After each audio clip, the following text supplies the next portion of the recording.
And we are live. Thanks for checking out the JTS Wargaming channel. It is the LVO weekend. I unfortunately was not able to make it this year, but I figured it would be fun to do a little hobby session, especially since it is the new Astra Militarum release weekend as well. So today we are going to be building and checking out the new Rogal Dorn battle tank kit. So I'm working on some Astra Militarum stuff for boarding action games. Got a little force going, and then I've had some minis for a while. So that new Cadian stuff is going to get added to that, and then hopefully I'll have enough models to actually throw down on the table and do some battle reports with. But without further ado, let's just go ahead and get this open. Get this plastic off of here, and then I can turn on the overhead light once we don't have to worry about that glare. Alright, and maybe adjust that down. Yeah, there we go. Alright, so let's take a look at the back of the box. So this kit seems really interesting. You got the two main cannons, as well as some optional secondary weapons. You can get some heavy stubbers or some melta-guns. You've also got sponson options, so melta-guns or heavy bolters. And then it looks like you get tons of accessories in the box. Some stowage, smoke launchers. You can have tank crew. So let's just get in here and see what it looks like on the sprues.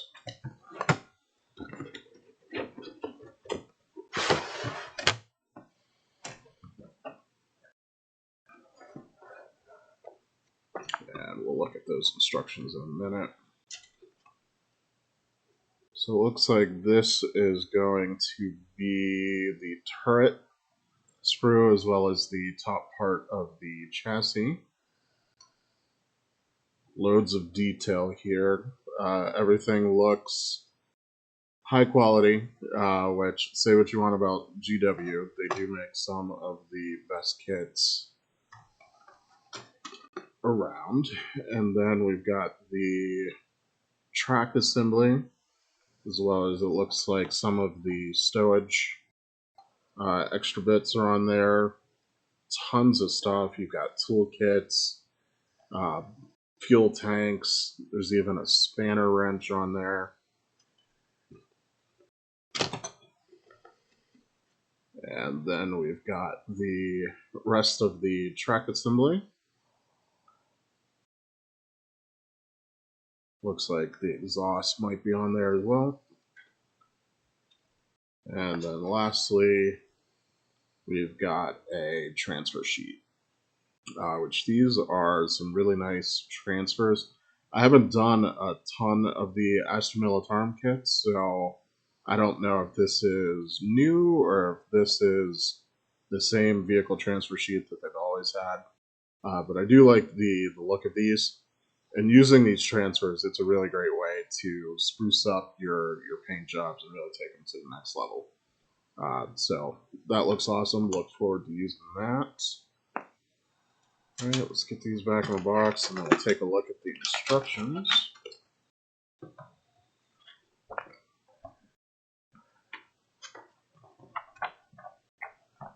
So full color, pretty much standard for GW nowadays. Really like the way they do these instruction books. So everything is color coded. They let you know when you have optional build parts very clearly. They also have the sprues numbered, which is really helpful. Let's see if we can get a little bit more light without causing too much glare. There we go.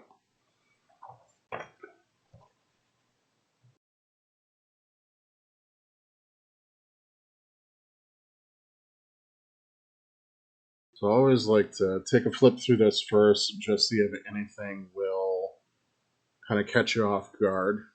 Sometimes the order in which they have you do things, I don't always agree with it, but that's very rare when that happens. But it's left me out in the cold enough that I always like to go through first and see what's what. Another thing, so like here where you have the optional gunner, if you're going to use him, it's probably easier to not assemble him to the turret right now. Just leave him separate, so you can paint him and then super glue him on later.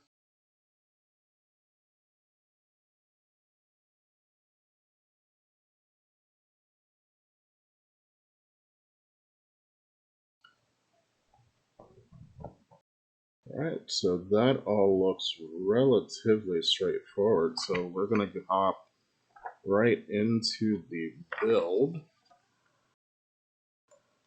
And if I can get that to stand up for me. There we go. Nope, it's falling. There we go. Alright, so let's hunt down what sprue we need. It's not going to be this one. Looks like we're going to start with this one. Alright, so we're looking for part 40, which is...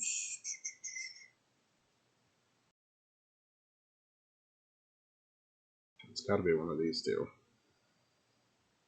I just visually want to see the number 40 so that I know I'm clipping out the right one.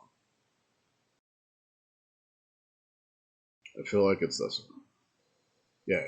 Here we go, it's this one.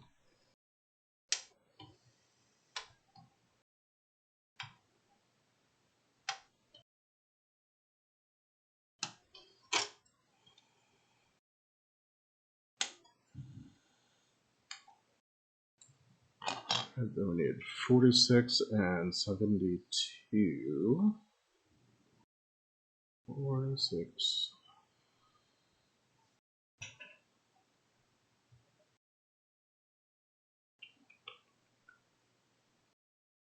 Okay, there's 72. Found it.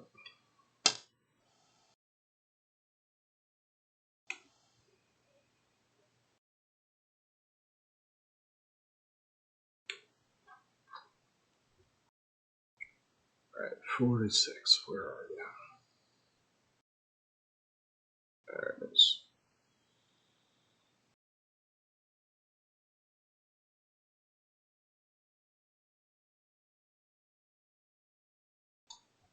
And then we're going to hop over to another sprue for number 2, I think, for the inside of that track assembly. Yeah, it's right here.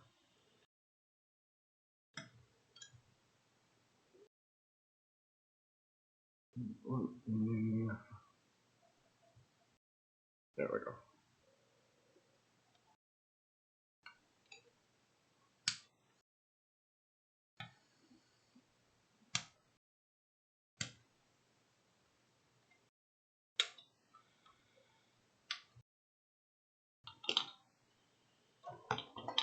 Alright, clean these up with the hobby knife real fast. Just clean up those connection points.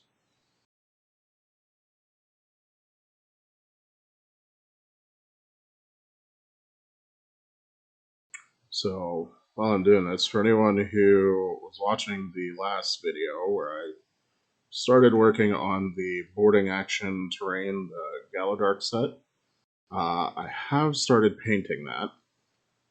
In a hilarious fail, I recorded 40 minutes of footage of me spray painting the base coats out of my deck. Or at least I thought I recorded 40 minutes of footage. I had a GoPro mounted on my head and somehow managed to only record the skyline and a construction site. So, still working through that. Thankfully, I didn't get everything base coated, so I will get the chance to to do a second attempt and actually get some footage of it. But you can look forward to that coming out soon. So far, it's gone pretty well. I did a base coat with like a really deep wine color, deep dark red, and then did a zenithal highlight with a sort of a cream off-white. And using spray cans for that off-white, I wasn't going for perfect coverage. So already, just with the base coats, it has sort of like a really nice rust effect going on, showing through in some areas. So pretty jazzed about that. Alright, let's get these glued together. So looking at the booklet, looks like our connection points are going to be here. And then also around the wheels. Now, for your really big kits like this, I really do like the solvent plastic glues that come with the little brush like this, because you're able to get nice liberal amounts on there and kind of get things done quickly. Alright, line that up. Press it together. Hold it for just a few seconds. Let that bond.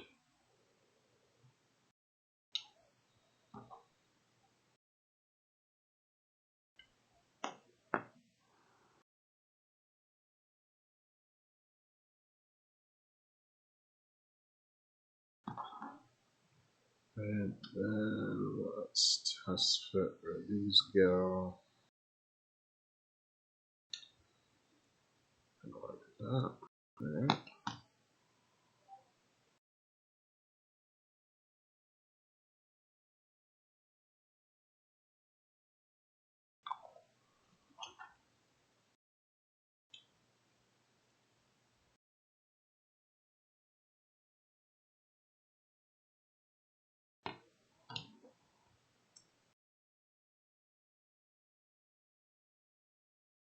It's a really interesting layout choice. I'm not sure why they left these little chunks of the armor plating as separate pieces, but whatever. They know best. They're the pros.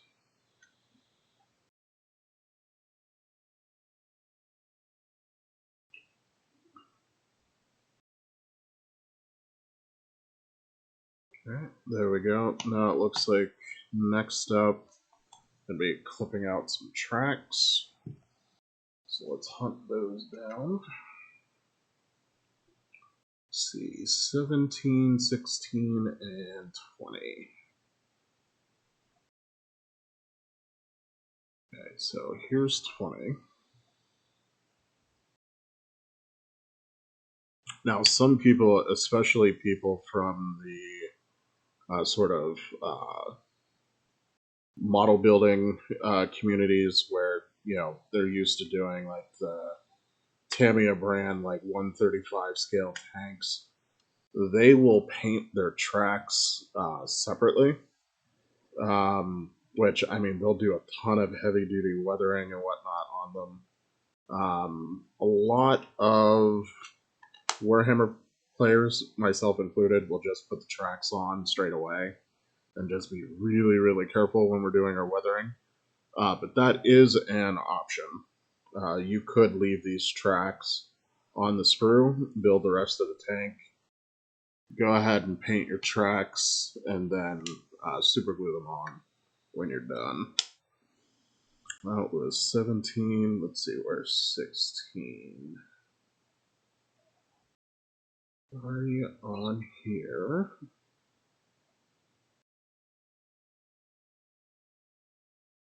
I'm not seeing it. Might be on the other one.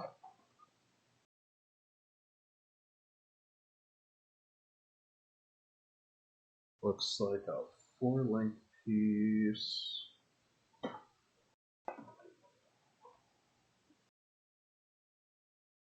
Oh, not seeing it. Up, here it is. Down in the corner.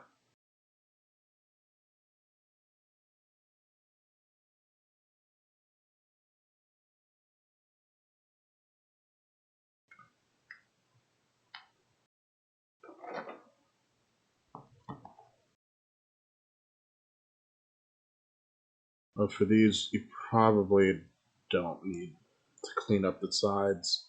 They're going to be on the bottom of the tank, and the armor walls will kind of hide these sprue connection points, but better safe than sorry. It's easier to clean them up now versus trying to worry about them once you've got everything all assembled.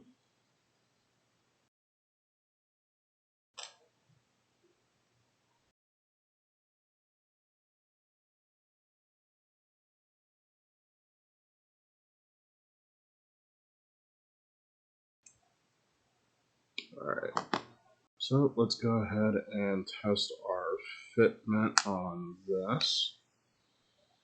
So it looks like 17 slots in there, and then 16.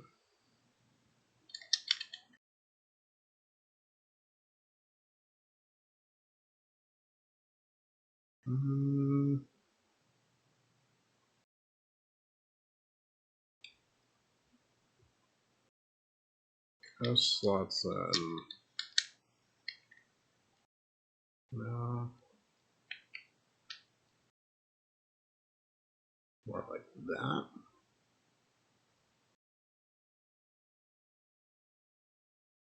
So this is really interesting. So in that one step, they don't have you use the links that go next to each other, which that makes me super nervous.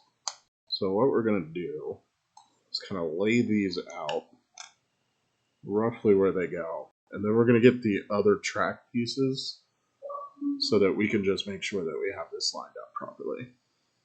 So now we're looking for 23, 24, and 25. So here's 23.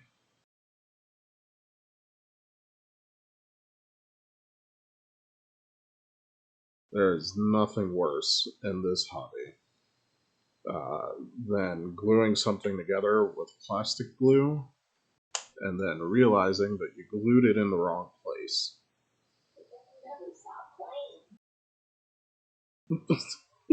Well, you learn how to avoid that. Let's see, we're looking for 24 now. Where is 24? Or wait.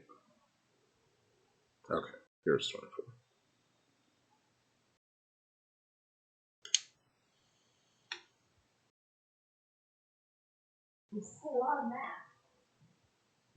No one's even adding it. Wow. Let's see, 25, 25. Right here.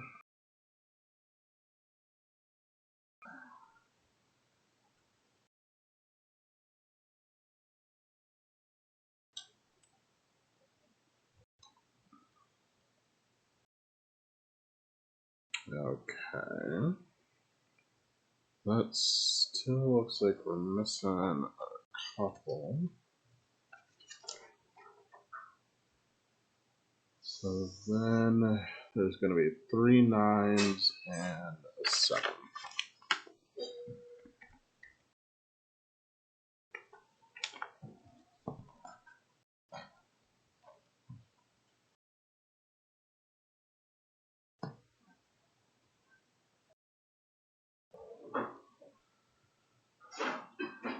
Okay, so here's our 7.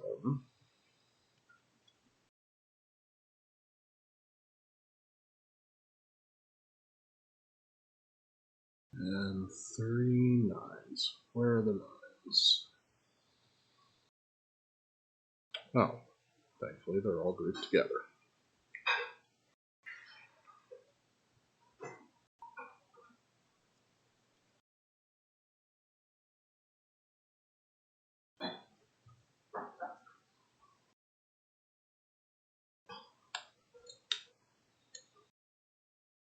Right, and so you get 2 of them up in front and then 1 in the back. Alright, so now we've got all of the links of the track, so that as we're going around, we can make sure that everything's in the right place before that glue really sets, and then it becomes next to impossible to get this apart.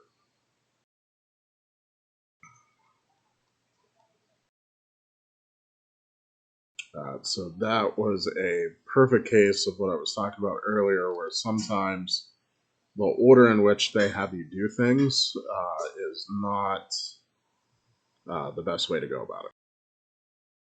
So, alright, let's go ahead and get some glue going. Okay, I was fairly confident about that link, so we'll start with that.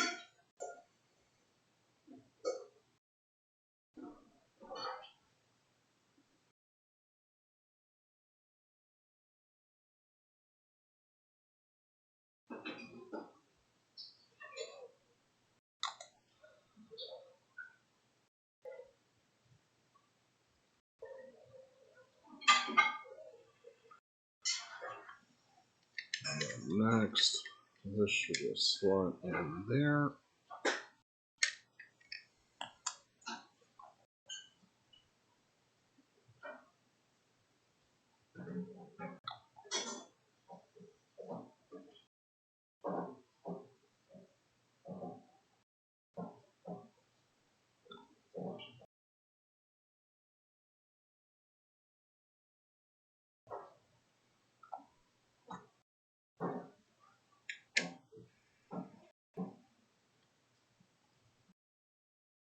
Go, and then we've got a single piece, one of those 9s.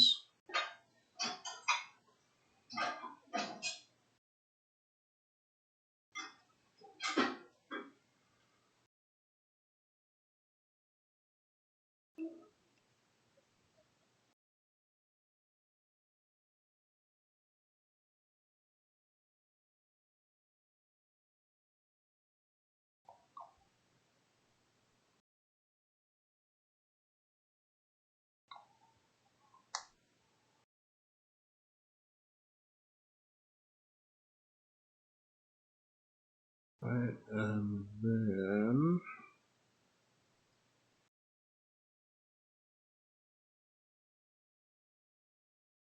let's see here.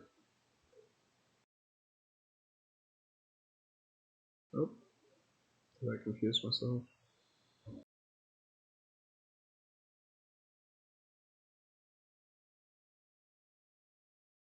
Here, we'll wrap the other way, because I know that for sure.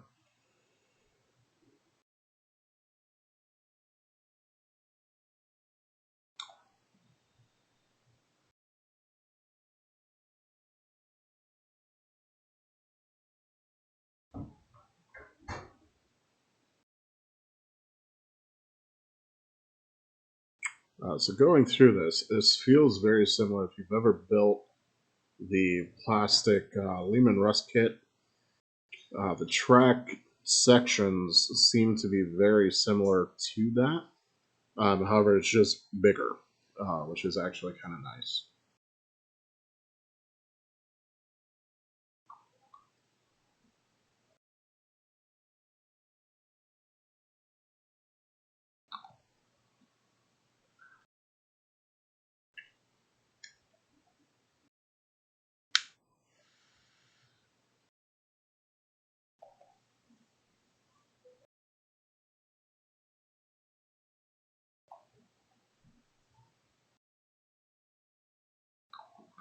This is so much easier than trying to fiddle with the little Citadel thin bottle, which, I mean, those are really nice if you're doing infantry figures, so that, you know, you're not dumping a ton of glue everywhere. But it's such a pain when you need a lot of it all at once. So, I highly recommend you get one of these little jars for your own collection.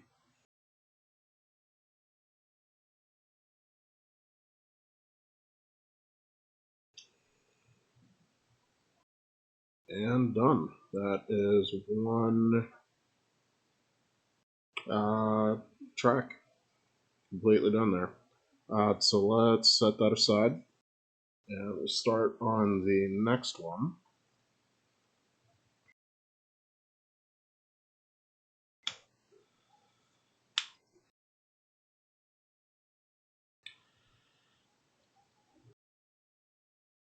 And let's see if we can zoom in real close here. You do want to make sure that with these, you're not clipping that little extrusion right there, because your tracks do connect to that. So that's not part of the frame. You want to snip just right there and make sure you keep that extrusion on the wheel. That might be a gotcha for someone new to the hobby.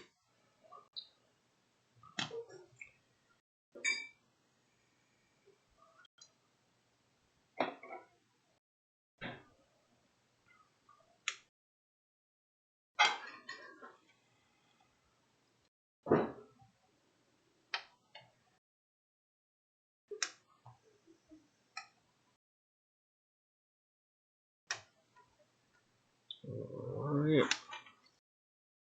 Then we're looking for 47 and 67.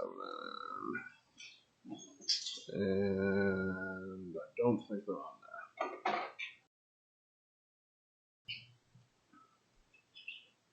There we go. So now, one thing, a lot of GW kits, not only do they number the parts, but they would letter the frames. This one does not appear to do that, which would have made finding these parts a little bit easier.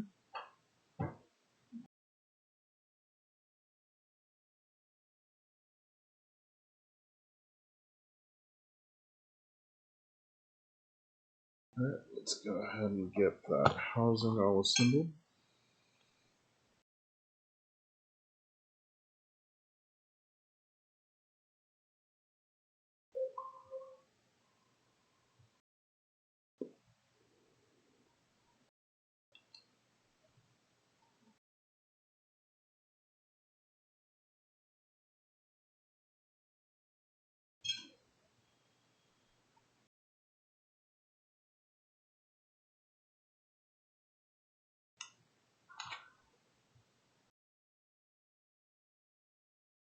And this might seem tedious, but definitely want to clean these frames now and not have to worry about it when you get ready to go paint.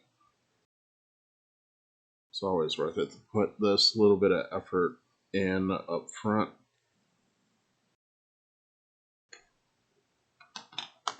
Alright, let's get these glued together.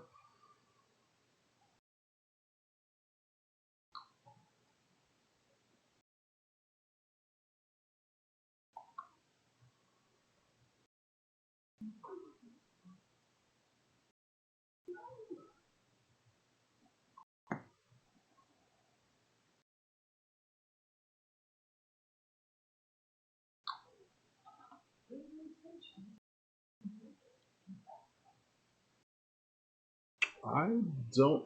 Oh, you're. Wow.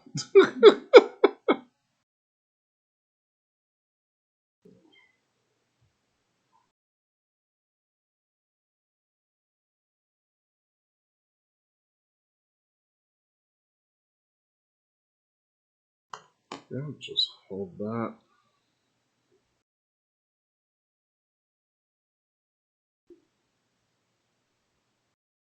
There, that should be good.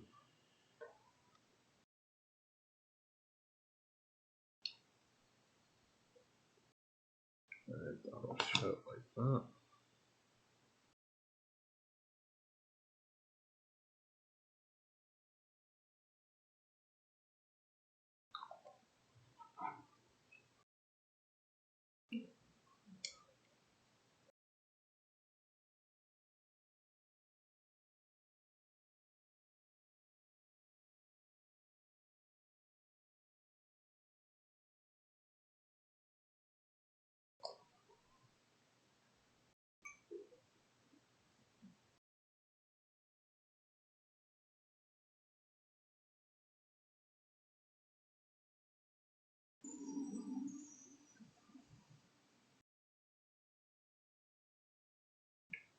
Alright, there we go.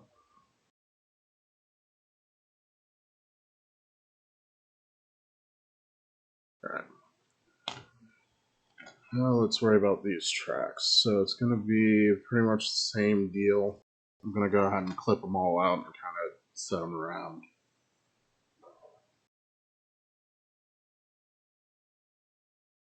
So we're looking for 38, which should be this. The second time through on a symmetrical assembly is always easier. One, there's less stuff on the sprue, so it's a little bit easier to find what you're looking for. But then two, you kind of already have an idea of where everything should go. Oh, there we go. So that's our bottom. Then 17.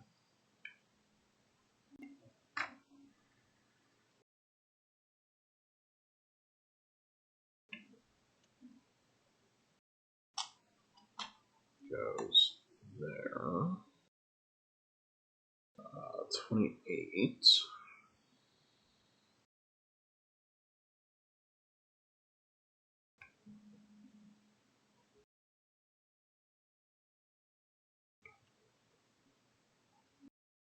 Go there.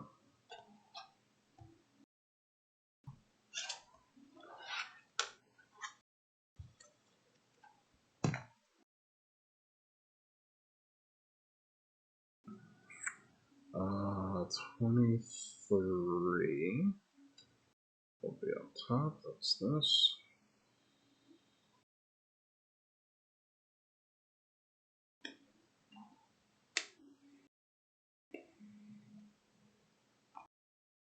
And then 36.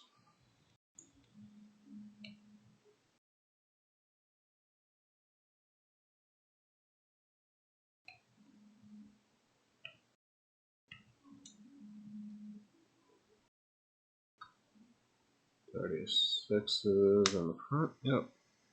We got 37.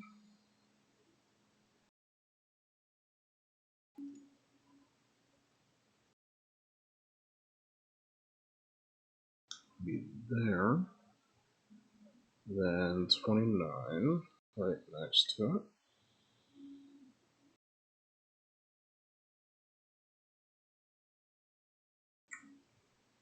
And then 3 nines.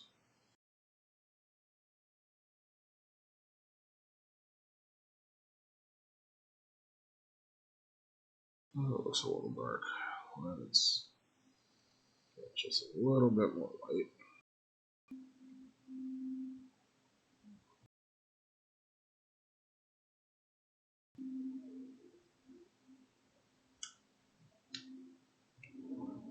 Alright, so we got 2 up front, and then 1 right there. And that is all of the track stuff. Alright, so let's get these cleaned up real fast.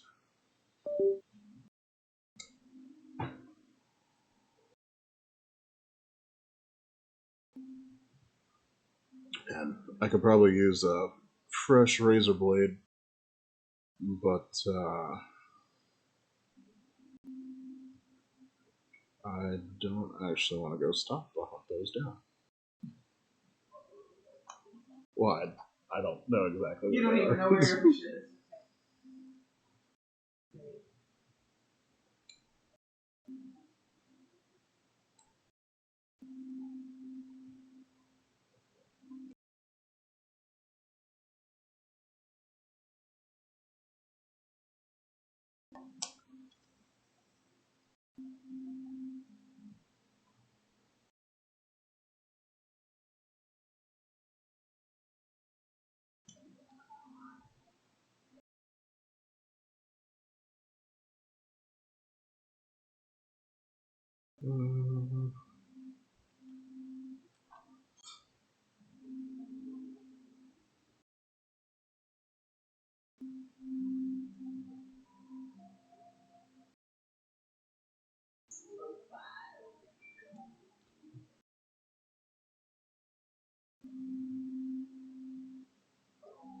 No, I'm sorry. I'm watching my mic output. A little bit. I'm curious what it'll sound like when I play it back. Like, whenever the music swells, it'll pick that up, but it's not picking it up all the time.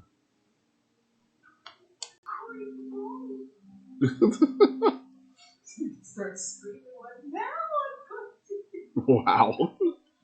No, I think in the future I will add some music as a audio track, and I can control the.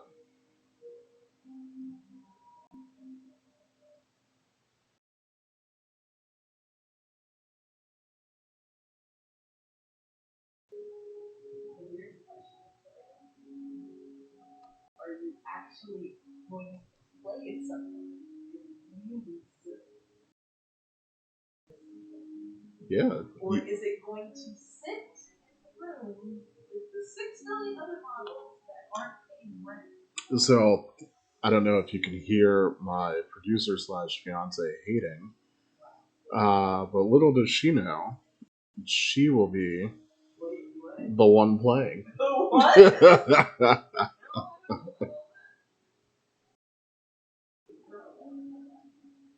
So if anybody wants to see her play Warhammer, go ahead and leave a comment. No one wants to see that. Everybody wants to see that. You go and learn today. Rogal Dorn, I choose you. I mean, literally, No. that's the name of the tank. No.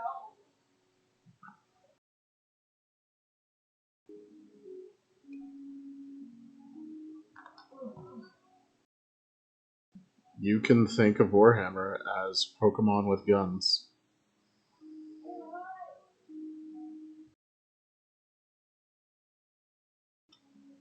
So I've been trying to get her to dabble for years, and she loves the lore. She'll read, all of the novels and do her own fanfic stories in her head while she's drifting off to sleep. Where is Jesus Christ? But I haven't been able to get her to actually sit down with the giant ass rulebook and learn how to play. So I'm actually kind of looking forward to getting this boarding action stuff done. Since it kind of simplifies the game, streamlines a lot of the rules bloat, it makes it a little bit more accessible.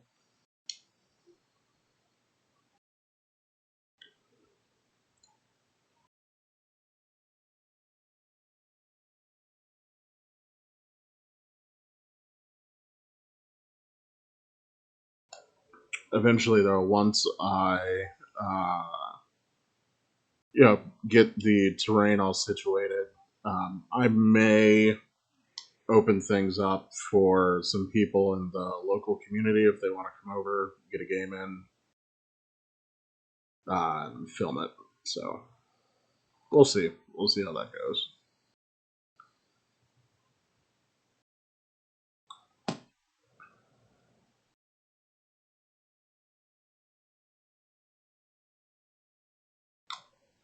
When I was back in St. Louis, there was actually a guy who ran a Star Wars Legion YouTube channel. And I apologize, his channel name is not coming to me at the moment. But I regretted never going and getting a game in with him prior to COVID. So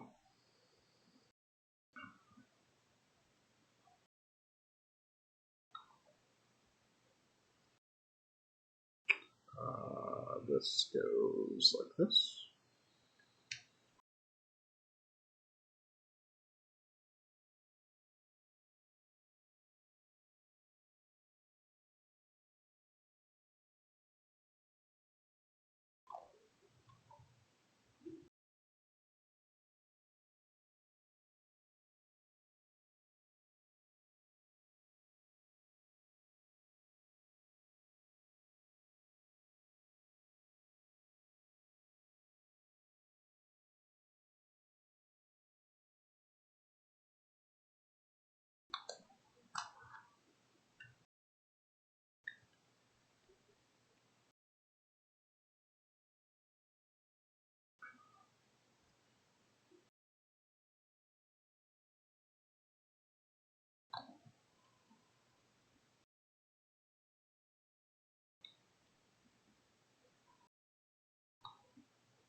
So I was watching the GW preview stream on the first night of LVL, and some of the releases that they were showing off are actually super cool, and I'm kind of jazzed for. So the new Kill Team box, where they're unveiling the Adeptus RBTs, which I learned how to say RBTs for the first time in over 20 years on that stream. For whatever reason, just in my head, I just saw that word and said Arbites. But the RBT squads look super, super awesome. I'm kind of excited to see what those can do on the tabletop. And then the expansion setup terrain for the Galadark that comes in there looks really, really cool. So the breachable walls will be an awesome game addition. I'm assuming there are going to be rules for that. But then also the models themselves just look incredible. So they're really beefing up that Agents of the Imperium uh, faction, and it'll be cool to see where that goes. They also get doggos, so who's beeping? Is that you? Wait, is it me or is it you? Oh, it's, I should look at this apparently.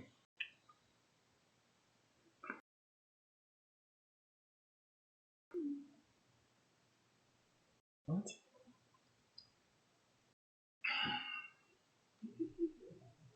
Okay. Okay. He's the only person who gets a gift who's like, I'm mad. So my producer has ADHD, which okay. So here comes the fun part where you stick two halves of a tank together and try not to have seams. So we need 65 and 50. 65 is right here.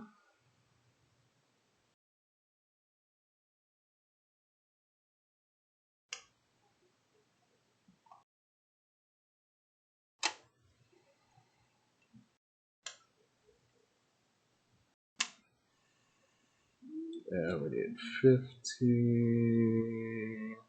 which is this. Love it when they put parts that you need right next to each other.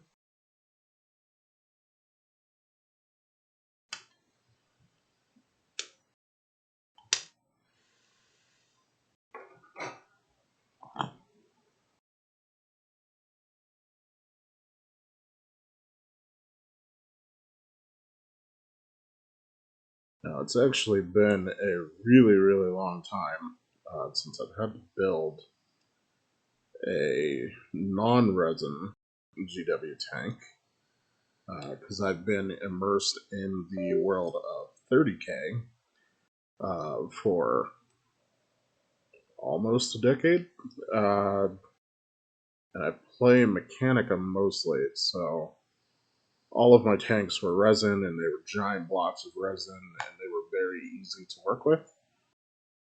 But from what I remember back in the day, building my Rhinos and Lehman Russ tanks, trying to stick the body of a tank together was always a pain. So let's see if they made this a better experience.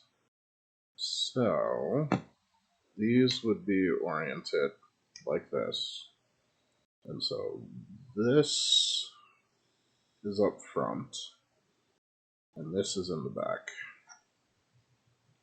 So that slots like that. And I don't hate that connection. So let's see here.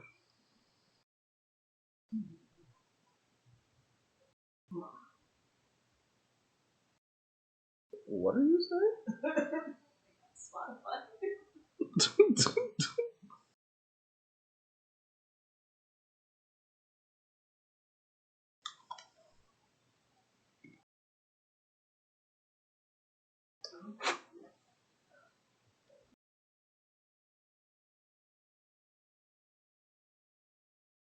Wait, is that licensed music? It can't be copyrighted. Is she out here trying to get me banned on day 2? Ain't nobody watching you.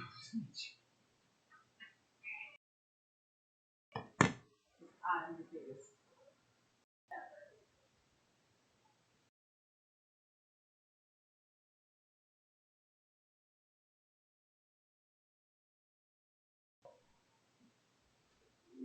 Alright, so these have like a little socket that they plug into, which is actually a great way to do this. This is way easier than like working with the old Rhino kits.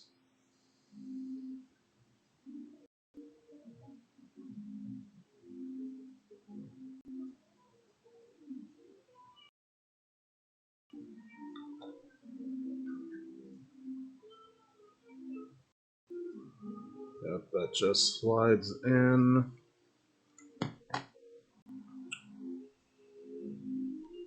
So that's actually kind of interesting. So I saw the memes about the giant hole in the bottom of the tank, and where a lot of people are, shitting on GW for this. I actually don't hate it. It gives you where you can kind of like get your fingers in there and hold it so that you can prime it, paint it, whatever. I don't hate the hole in the bottom. Hot take, unpopular opinion. Moving on, we need 52 and 49. Looks like it's going to be the rear of the tank.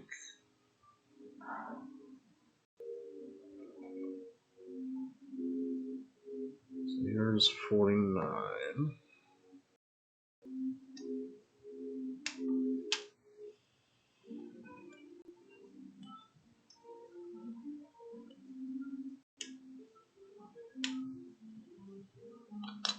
And 52. Where is 52? This, yes.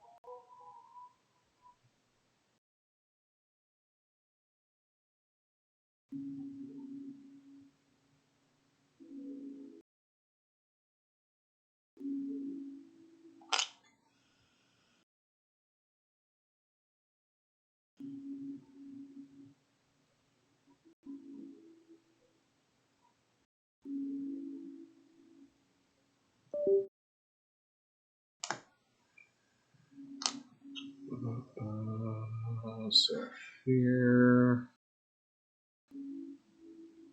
like this, and that just maybe slots in. Oh, nice.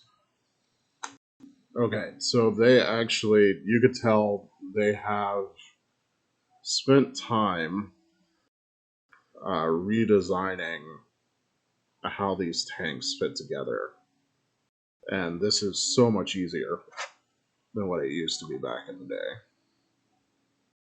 Back when we had to walk uphill both ways to our friendly local gaming store to buy our models.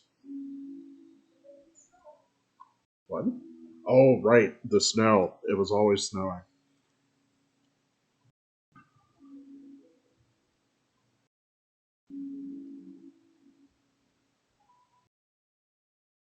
Yep, get in there.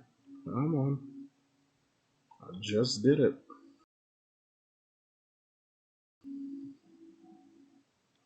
Don't be stubborn. There we go. Yeah, it just snaps in there. Man, that is so much easier. Alright, let's see. How does this work? Much the same way, just slots right in.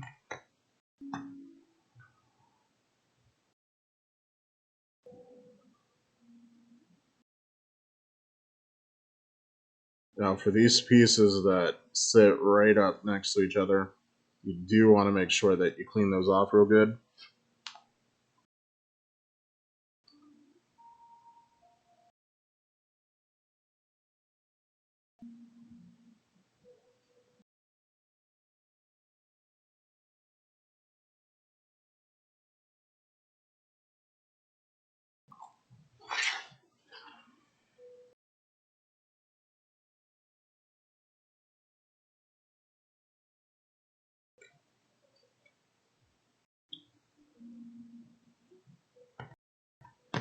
Alright, let's see here, what's next?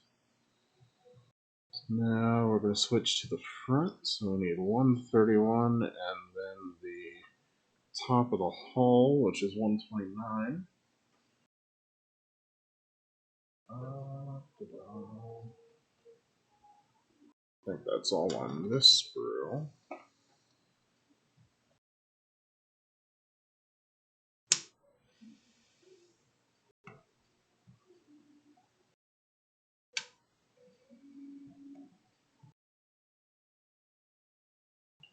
And just looking over these parts, there's so much detail sculpted in here. Using some oil washes on these, you'll be able to make all of that pop real nice, super easy. 131 is this.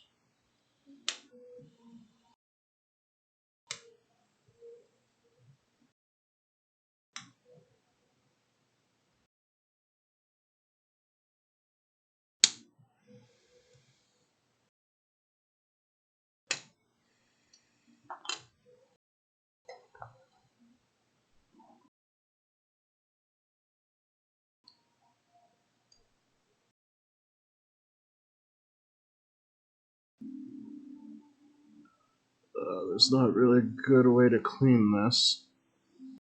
It's so close to that rivet.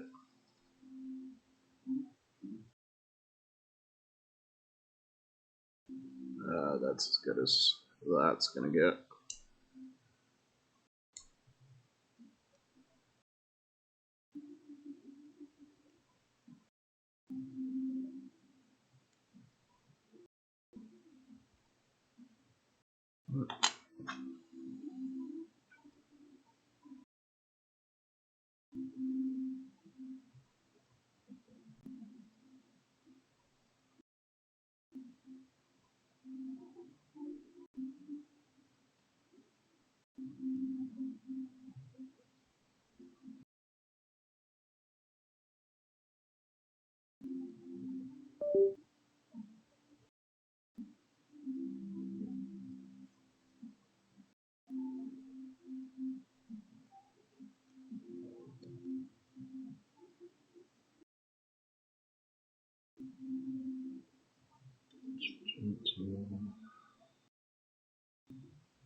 Right, there's... Oh, nope.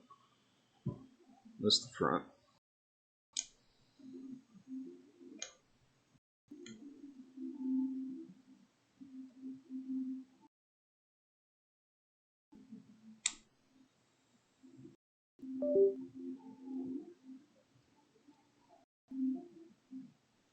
Alright.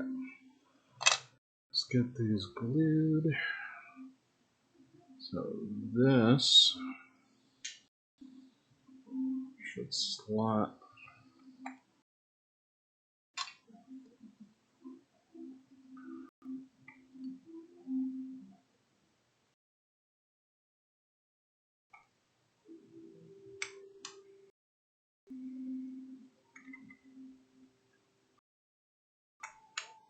Oh, there we go. Just like that.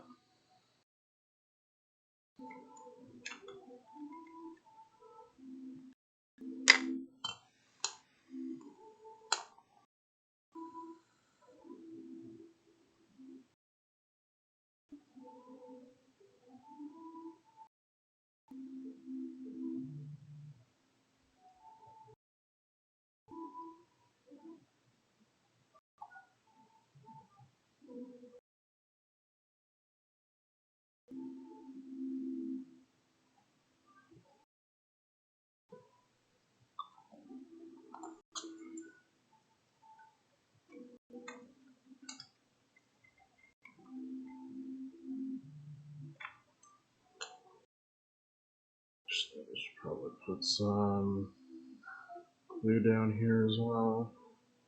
Let's make that a little bit more sturdy.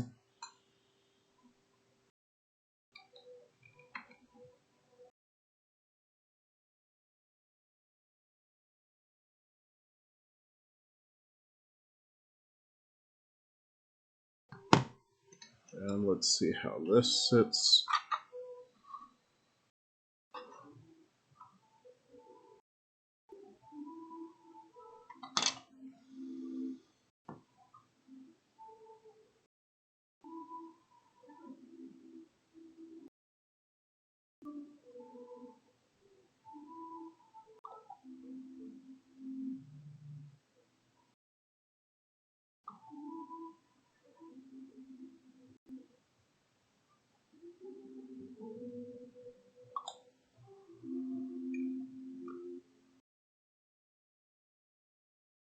Now, what I recommend, what we had to do back in the day, always save rubber bands. You can use these as a sort of clamp and kind of lock everything down in place.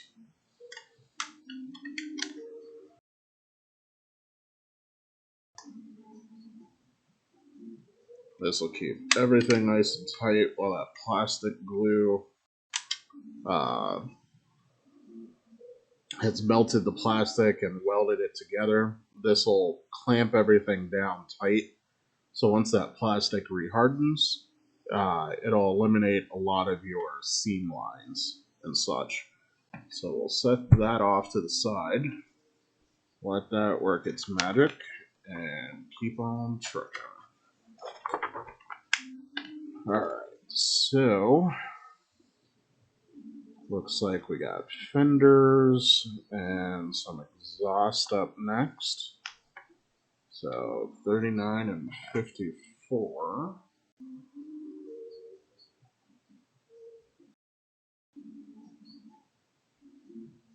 Well,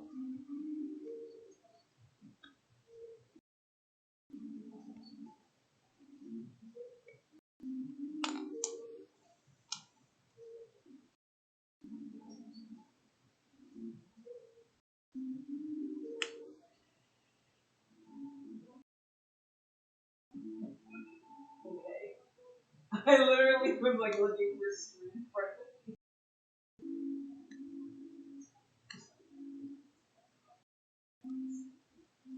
Like Sonic. Sonic's Sonic.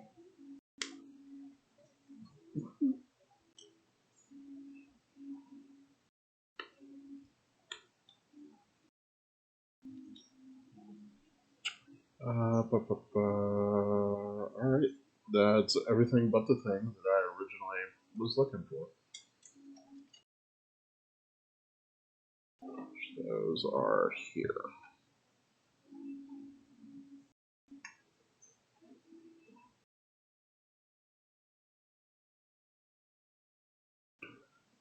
So I don't know what attracted most people to Imperial Guard, or Astra Militarum.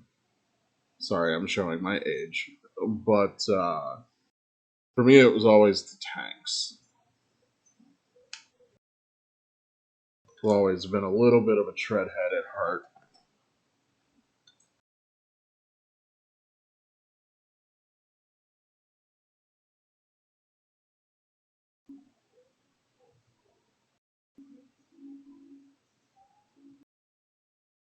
So over time, I've slowly been building up a little bit of a motor pool. So I've got 3 Lehman Russes that are almost completely finished painting. Just working on some weathering on those, and I'll probably do that on camera. Finish that up. Then I've got a Bane Blade sitting in a box. I'm not 100% sure exactly how I want to build it. I'm not going to fully magnetize the whole thing. I'm going to choose sort of like one of the main chassis and whatever 3 variants you can build on that one chassis. I'll probably magnetize those, but I haven't really decided yet. And then I've got some 3D print proxies for some of the Macarius variant models. And, of course, some chimeras for transports, with some Hellhound turrets, if I want to run them that way. So the motor pool is getting there. It's getting there.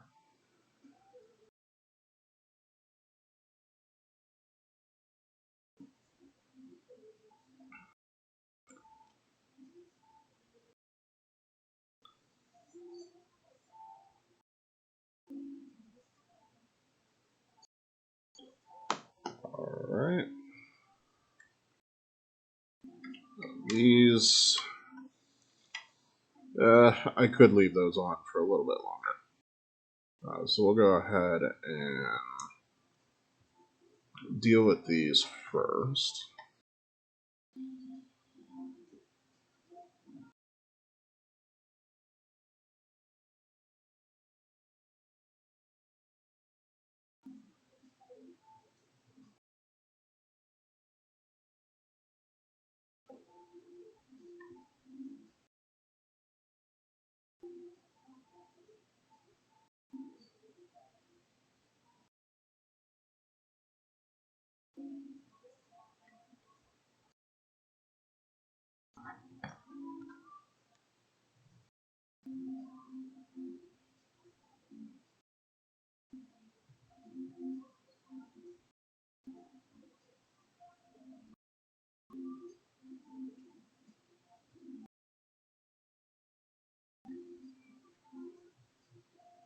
There we go. Then for the back,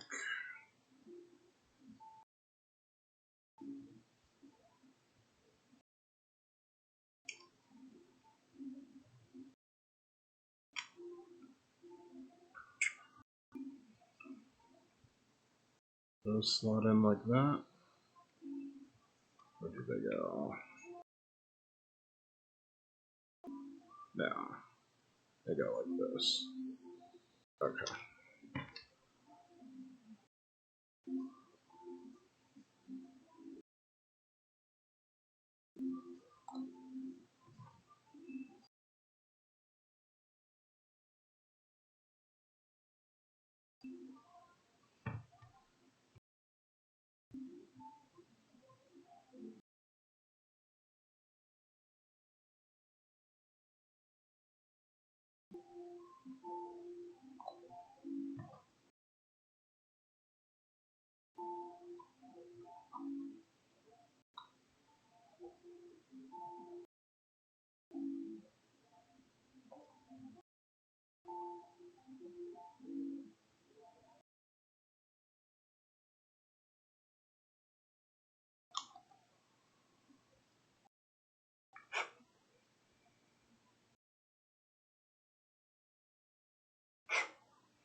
Can I clean this?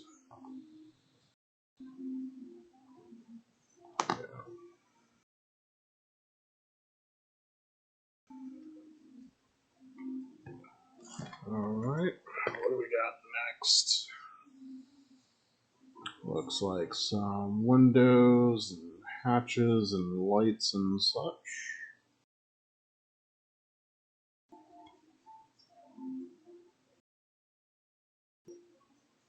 Cool.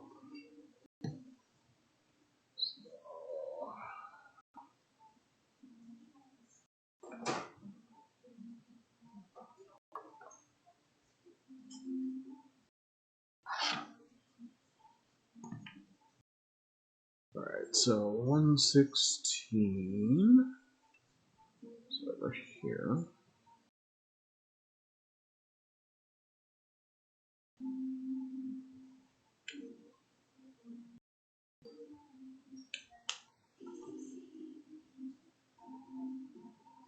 Uh, 115 will be on the opposite side. Where is that? Right here.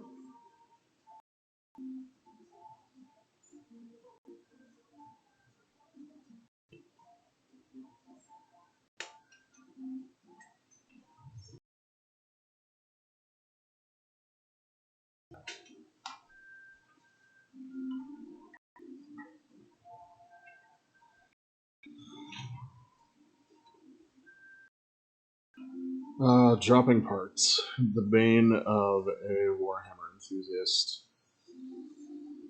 118 for the back.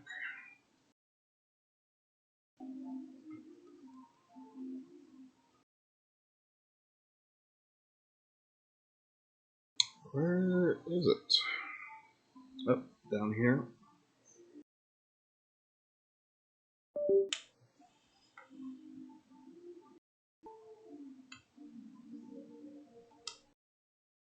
And then 119 and 123. Here's 123.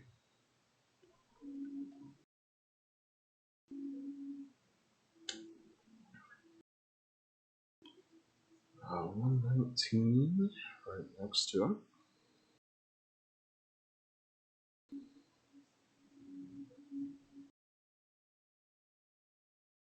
Then 30 and 5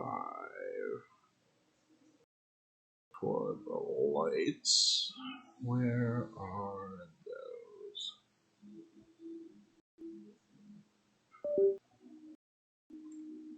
These numbers are kind of high. I don't think they're on that screw.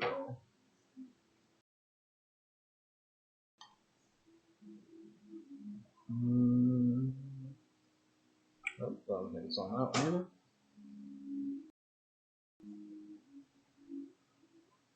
And there they go. So 30 is on the right of the tank. And 5 is on the left. Alright, clean these up.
Alright, it should be safe to take these rubber bands off now.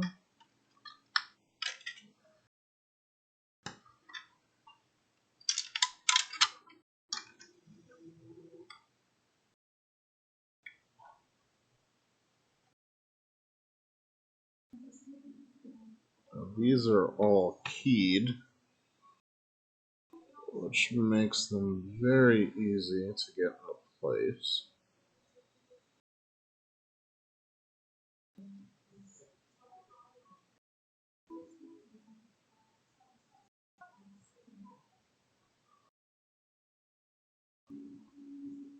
Just like that.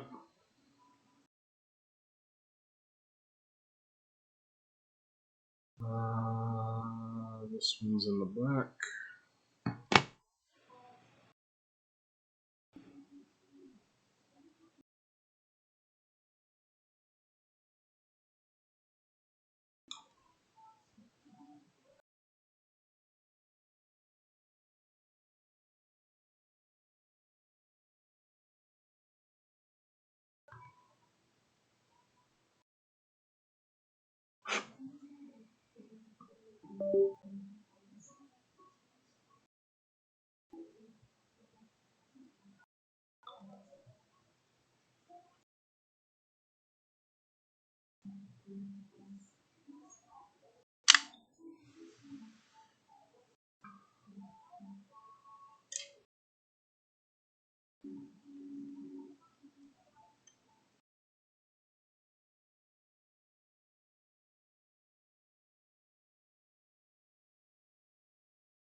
There we go.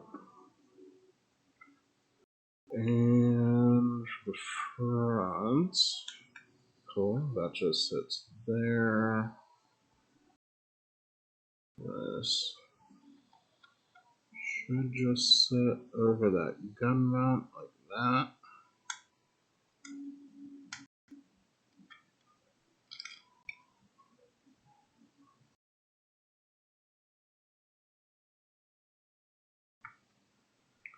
I might need to clean that a little bit more.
we go. And then my stuff is just the lights.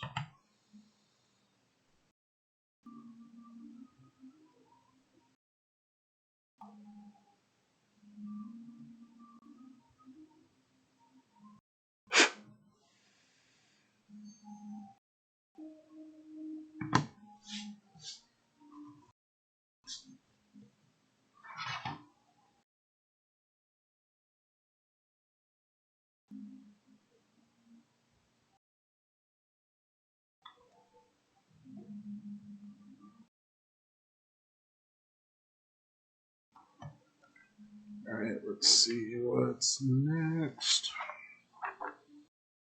Okay, we're on to the weapons, it looks like. So for me, personally, looking over the stats of the main cannons, I'm more of a fan of the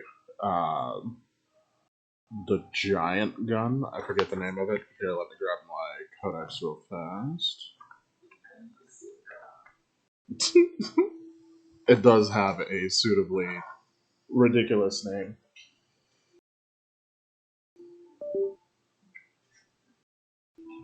Let's see.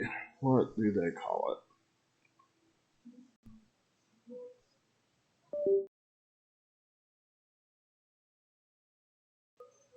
Here we go. Rogal Dorn. So, the Oppressor Cannon.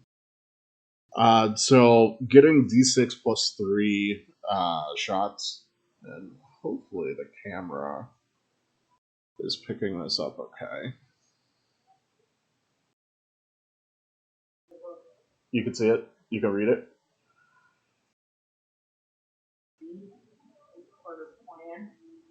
Focusing. Right here. Yeah, I can't help that.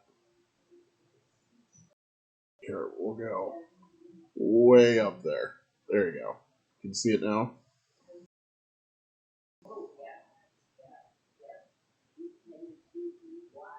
Oh no. Get it back centered. This is so hard. What are you doing? I'm trying to center it. You're failing. I am. Okay. There we go. So D6 plus 3 shots. So that means at a minimum, you're always going to get 4 shots. On average, you'll probably get 6 or 7. Now with the twin battle cannon, the just straight 2d6, on average, you're still getting 6 or 7 shots. However, it hits way weaker. So the Oppressor Cannon is strength 10, the Double Battle Cannon is only strength 8. Same AP, but the Oppressor Cannon is hitting for 4 damage. They're both blast, they're both turret weapons. So I'm going to go with the Oppressor Cannon. And then for all of the optional guns that you can bolt onto this thing, so the sponsons, and the secondary weapons on the front. I'm gonna go with melta-guns and multi-meltas because I like my tanks to kill other tanks. I don't need more anti-infantry firepower. That's why you bring guardsmen. So that's how we're gonna build this thing today. I'm not gonna worry about magnetizing it because I will forever always want my tank to be able to kill other tanks. So, let's go ahead and start this turret build.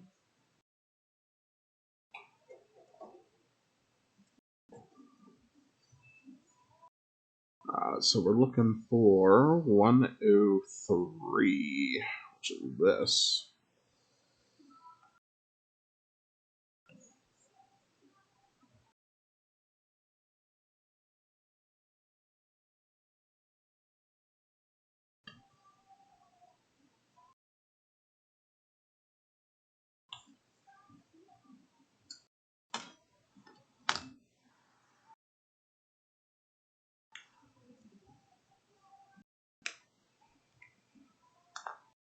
And 95. 9d5. Where are you? You're right here.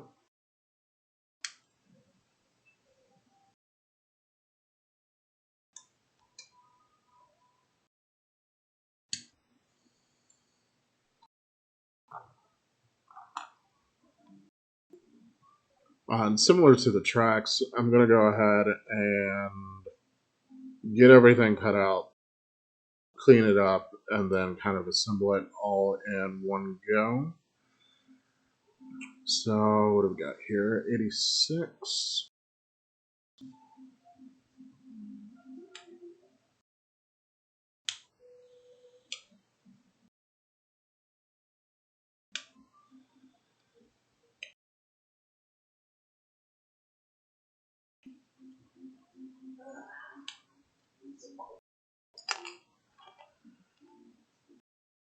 Then we've got 141, which is this guy.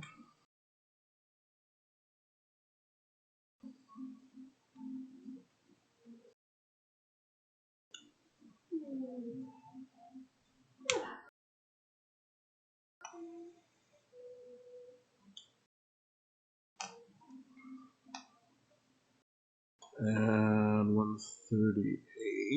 Looks like there's a little light that goes inside of that one right here.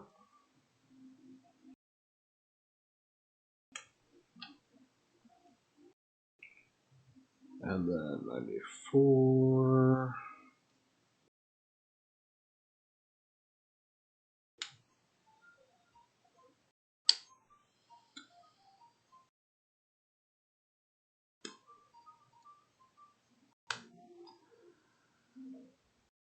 And 110 goes on top.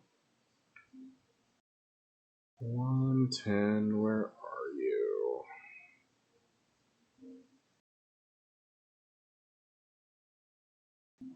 Oh, what's this?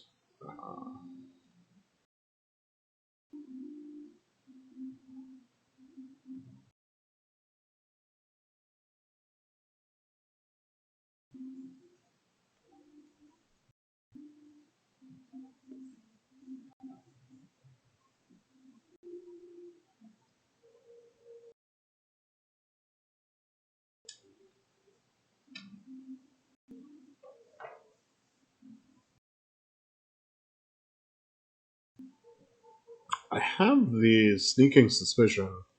You guys can't really see it, but down here, the way those guns look, they have different. I forget what that part's called. The mantlet, I think. And I think both mantlets just slot into this piece. And if that's the case, you actually don't need to worry about magnetizing the main gun, really. I'm thinking you could probably just slot in whichever one you want to use for that game, and it should pressure fit, just stay in that slot pretty tight.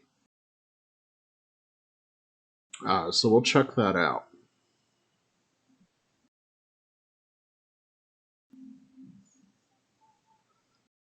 Because you never know from edition to edition, sometimes the way certain weapons work will change, and something that was utter trash in one edition might end up being good in the next edition. So if it's that easy to just build both variants and they'll just slot in, there's no reason not to keep them. So we'll check that out.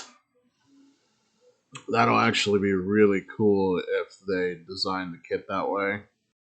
Uh, a lot of their kits required some modification to get full use out of them. So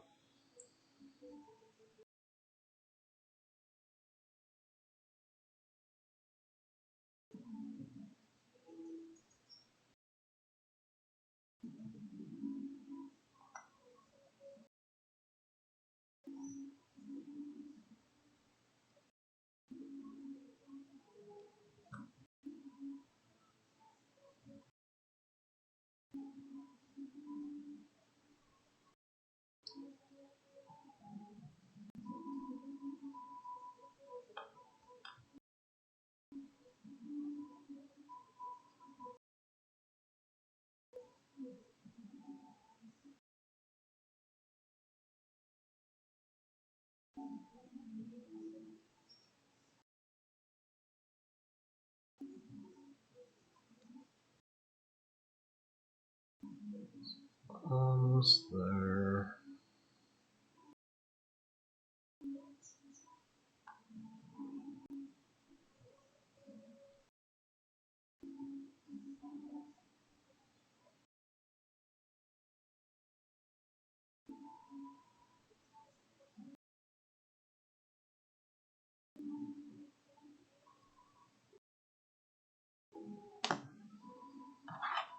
Alright, let's see here. How does this work?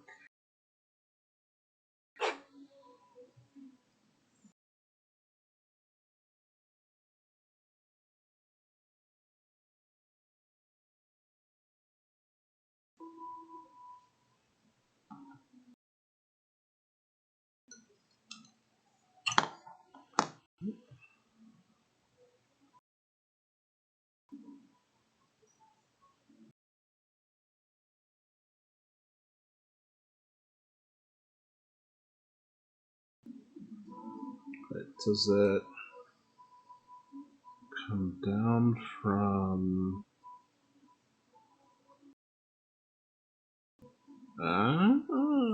clever. Clever.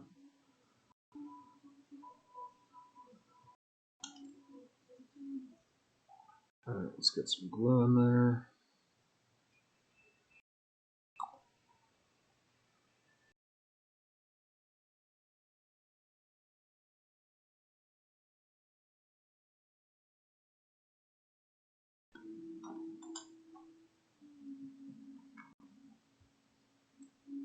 Again, I will say it so I'm blue in the face. Make sure you test fit everything, especially when you're working with a solvent glue. It's always important, but it's especially important with a solvent glue.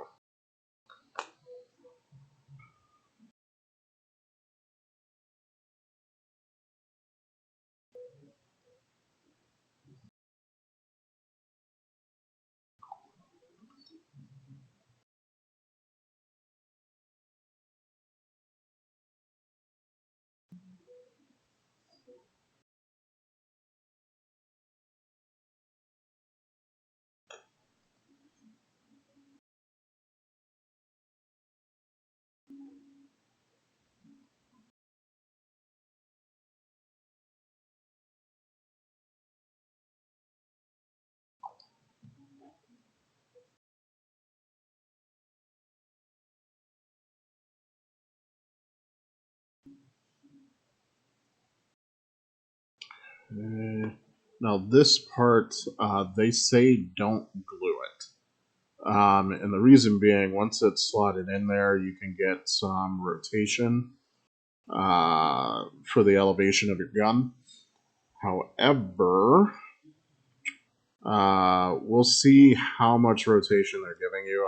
I may want to glue that. I don't know. I never wanted to like move the elevation of a turret weapon in the middle of the game. Never felt the need to do that. So we'll see what that looks like. Now we'll slot that in there. Get this prepped.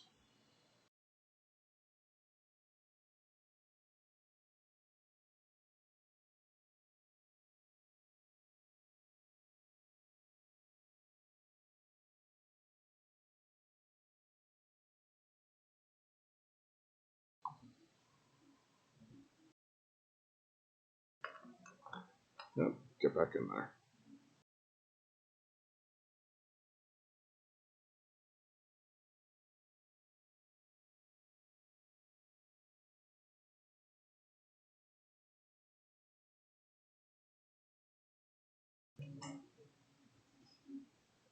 Now, if I do end up here, actually, we can stick this on real fast and see what it looks like. Okay, that's actually not that much range of motion. I don't mind having that moving around a little bit, so I will let that stay the way it is. Oh, I do want to clean around these hatch rings. Forgot to do that.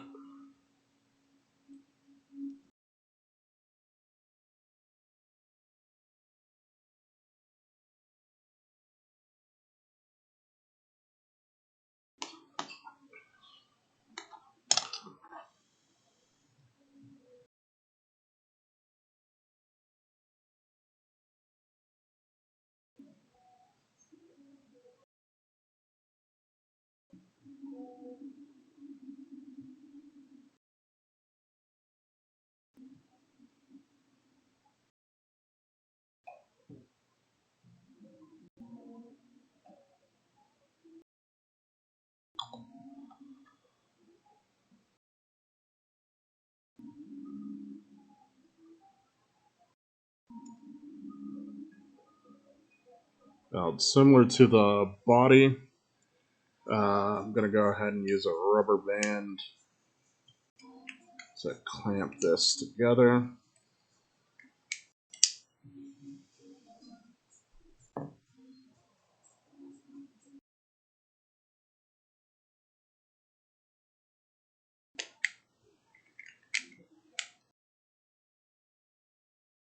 Give that a couple of minutes. Alright, so let's move ahead. Let's look here.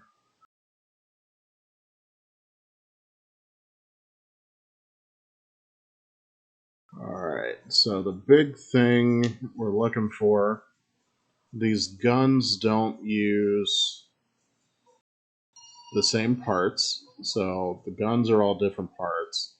You get the two different mantlets, and then they both supposedly just slot in. So you might not need magnets. Let's take a look at those mantlet pieces.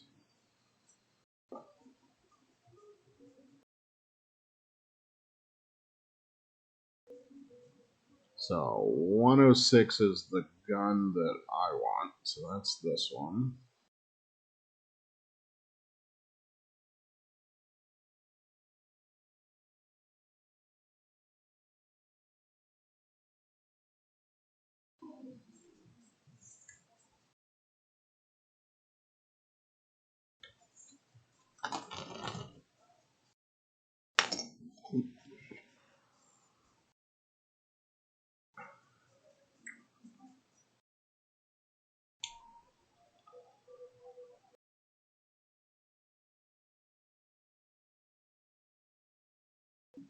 Oh,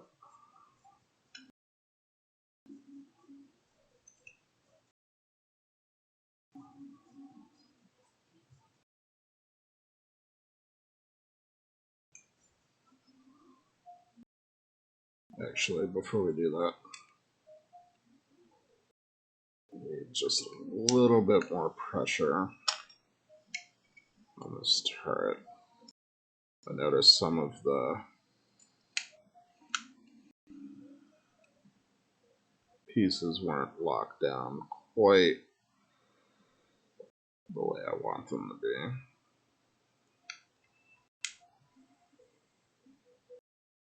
There. So you can see this nub gets inserted into the mantlet, or I don't know, into whatever that thing's called. See if we can expose that a little bit.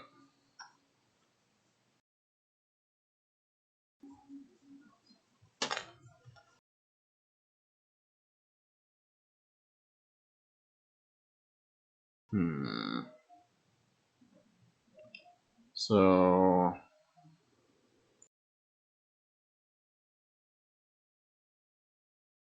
doesn't seem tight enough for pressure fit.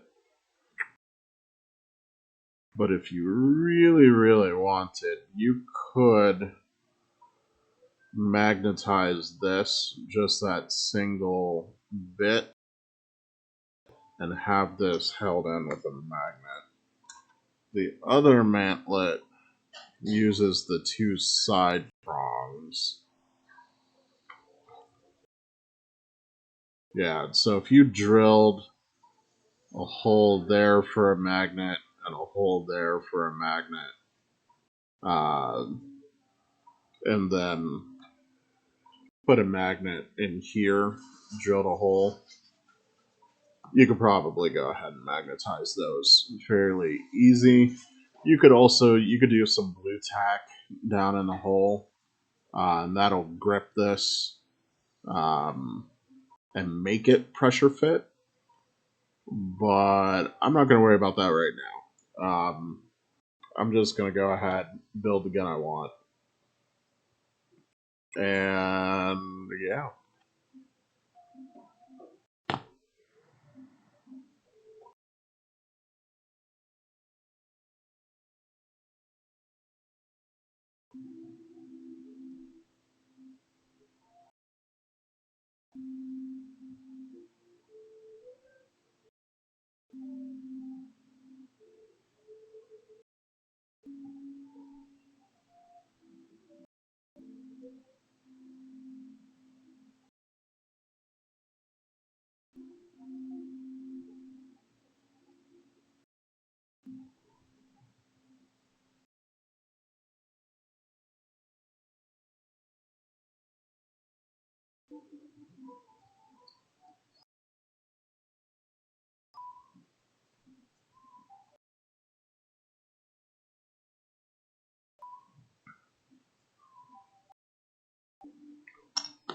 So we need 97 and 96.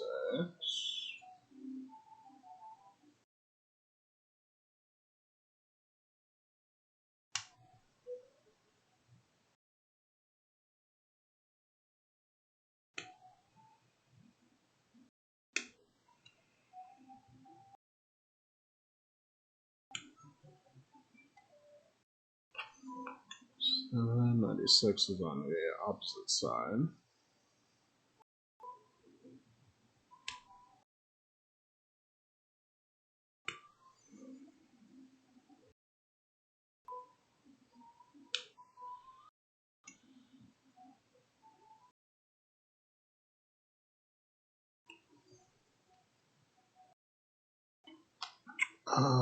Let's see, we also need 92 and 89. So here's 92.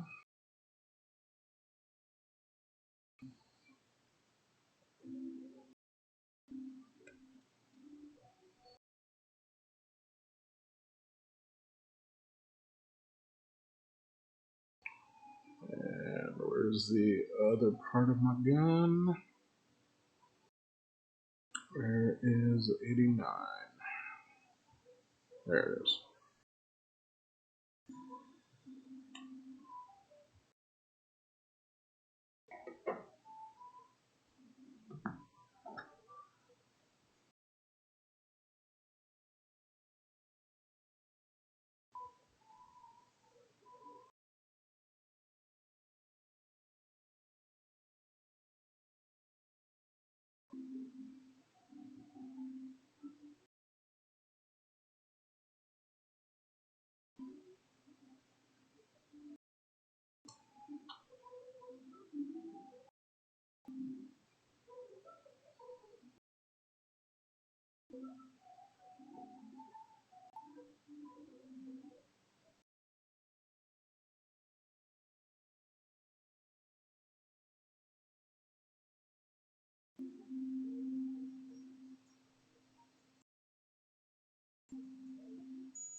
Alright, so one of my least favorite things to do in this hobby is glue together two halves of a gun barrel.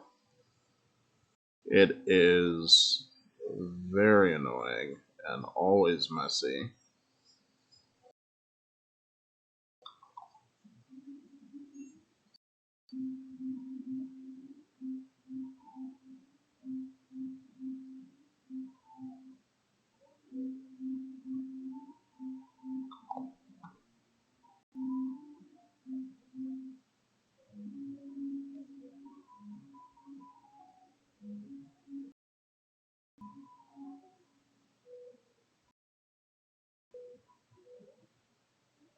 Now, oh, oh, there you go.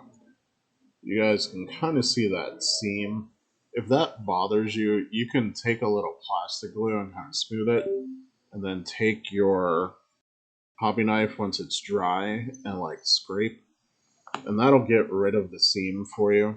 I personally don't mind it because if you look at real world examples of like manufacturing metal parts, uh, there are naturally like welding seams on things. So it does, for certain things, add a level of realism.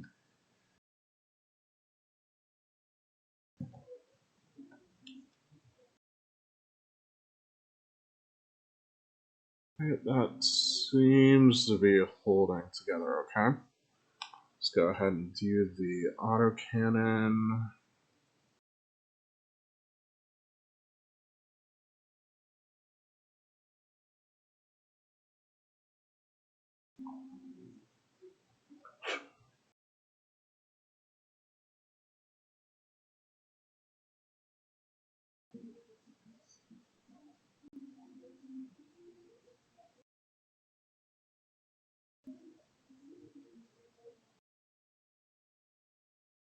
Alright.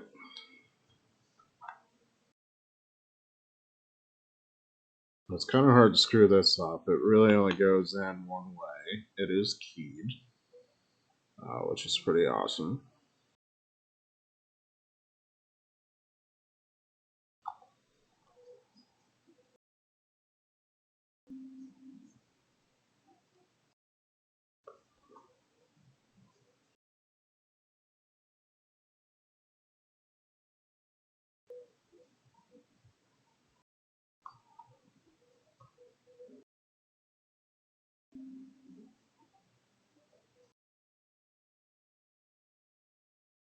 Alright, so that's that whole assembly.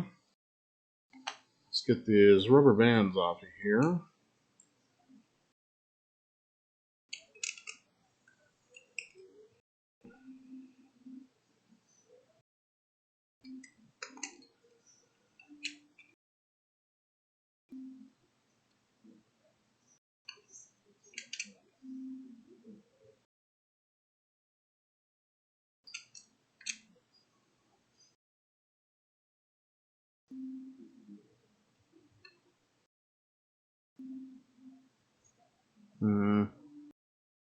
It's a little bit of a gap there. I didn't use enough glue.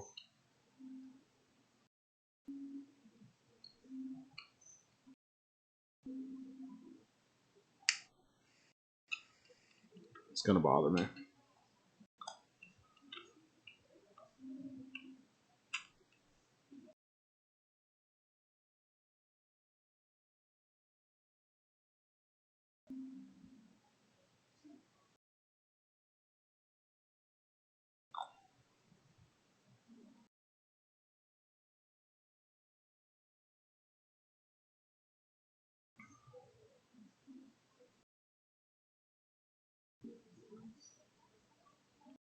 But yeah, so this will slot right in there.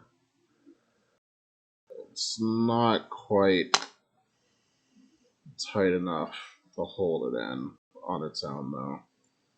Yeah, you could, again, if you didn't want to bother with magnets, you could blue tack that, and that will hold it in perfectly fine for you. Or if you just slot a magnet on the right side of both gun mount covers, and then drill a hole in here and slot your receiving magnet. And honestly, you might not even need to drill a hole. I don't know if you can see down in there, but you could honestly just glue a magnet to the back of this piece, or a nice thick piece of metal, and that should hold the magnet. But like I said, I don't really care about the double battle cannon option. They both average out to the same number of shots, and this gun's stronger. So I'm just going to go all in on this one.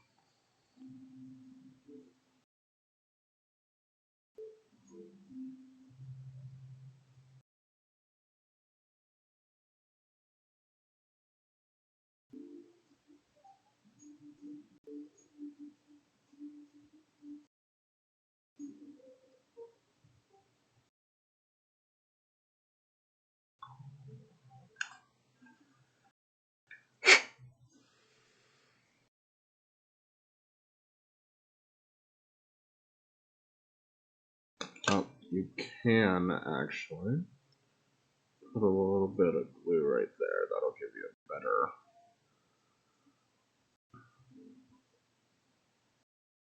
seal.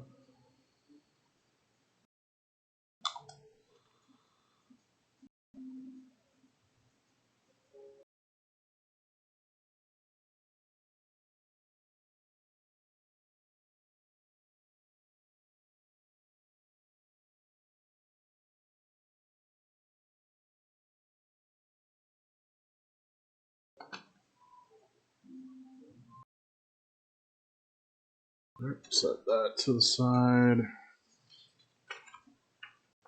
And what do we have next?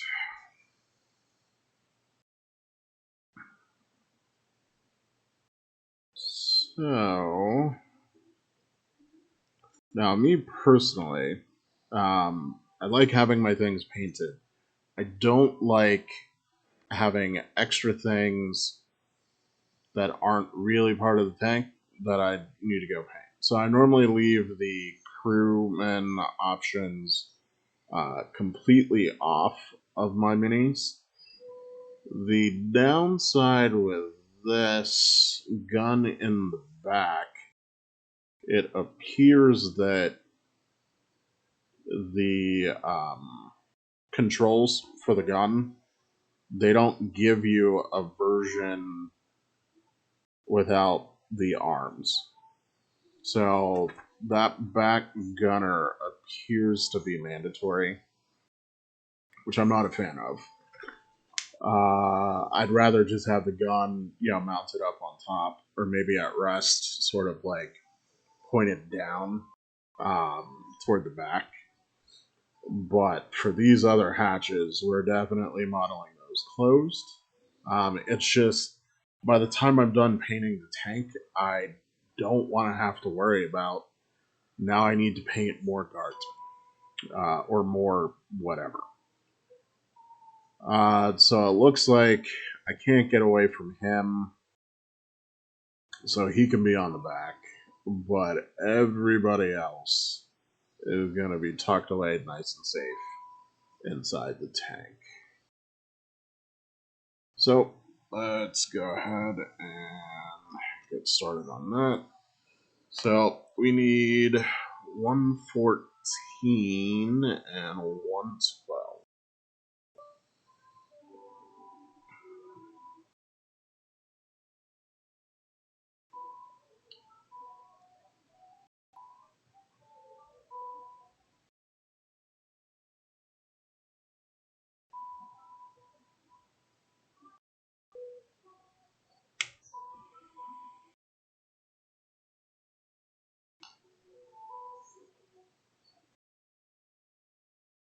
Um,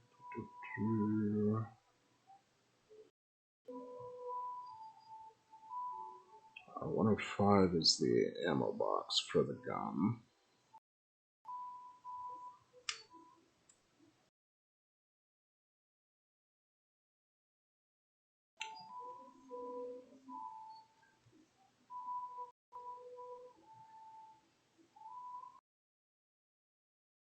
Oh, 4 is the actual ammo.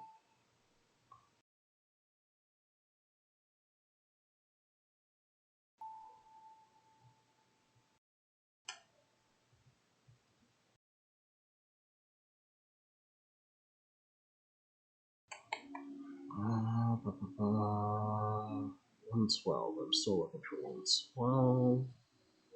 It's right here.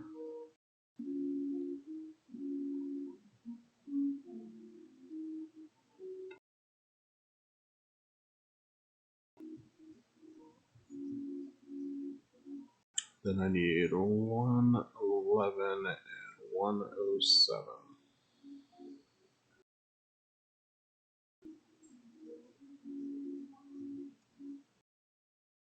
Oh, actually,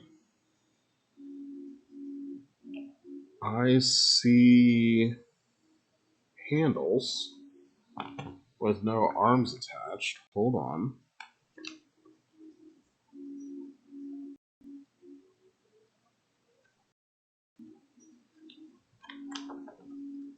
I might be able to get away from using that gunner. They might have made me happy and just didn't put it in the instructions.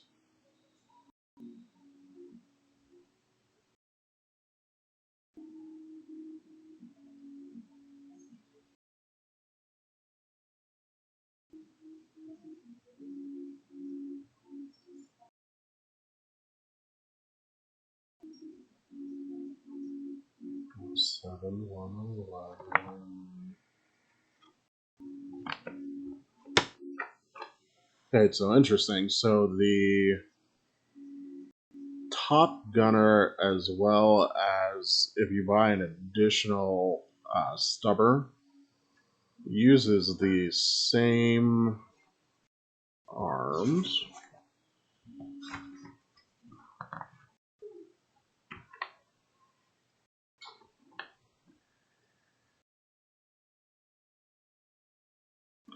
Okay, here we go.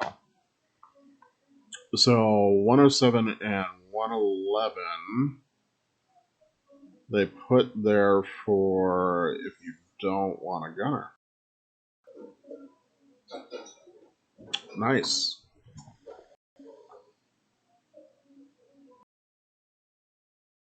So let me.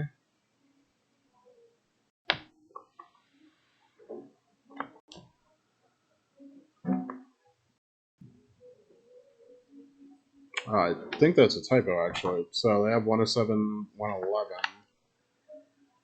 but the versions of the arms are numbered the exact same. But let me see how many stubbers this thing is supposed to actually have. Base, because I don't believe in paying extra for stubbers. They're just not worth it. If you get it for free, great. Don't pay points for it. Rogal Dorn. It has one stubber.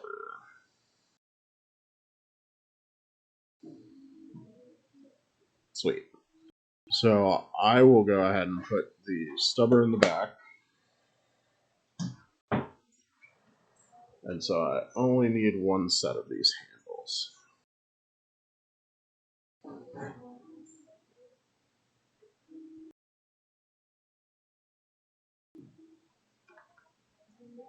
So yeah, so that was a typo. The handles are 108 and 109 on the sprue.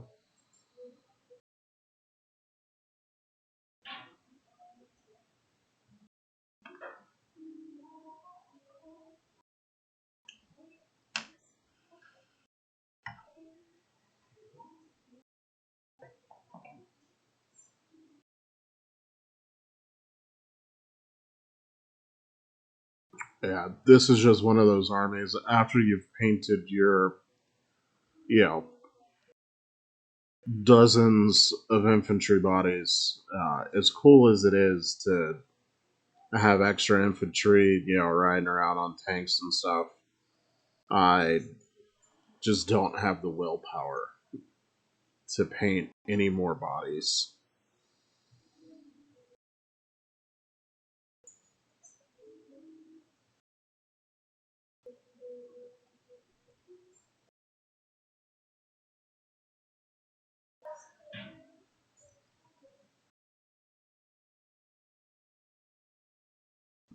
Come on. There we go.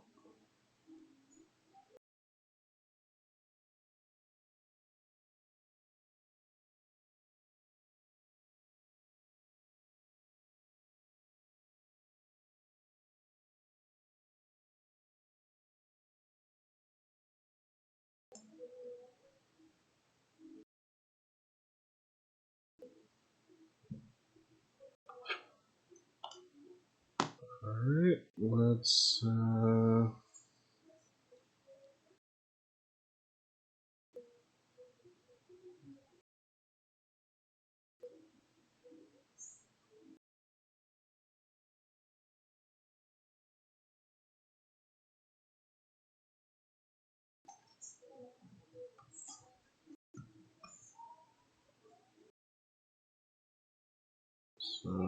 if we had it angled down to the back like that, let's tuck out of the way, or maybe angled to the side.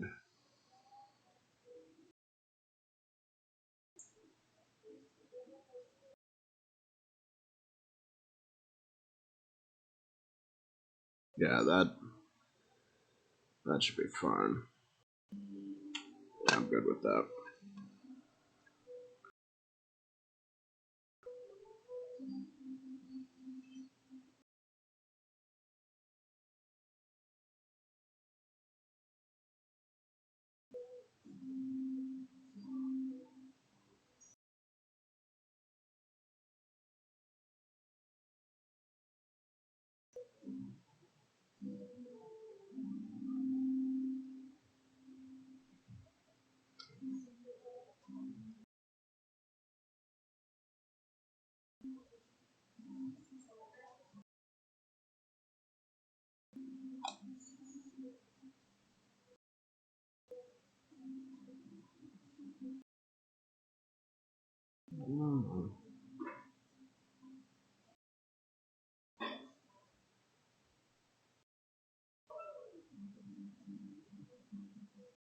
Where does this connect to on the gun?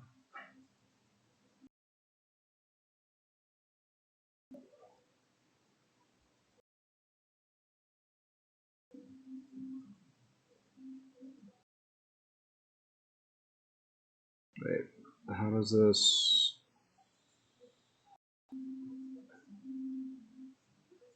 Like that. Alright.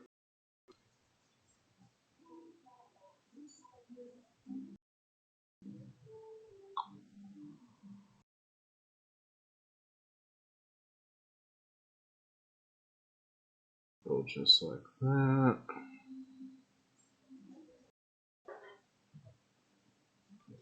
Glue on here.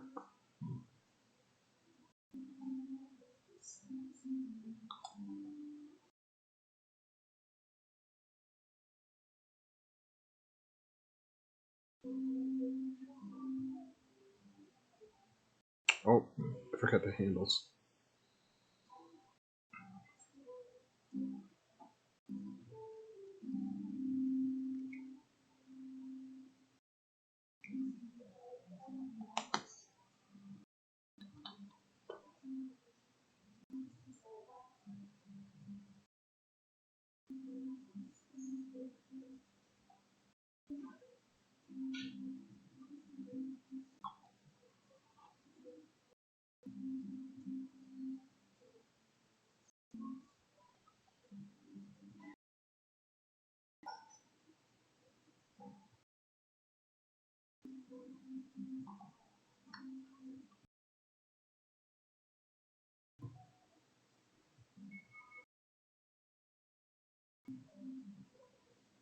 There. So there's our one heavy stubber. Let's see, what do we got next? Got the little floor plate where the gunner will go.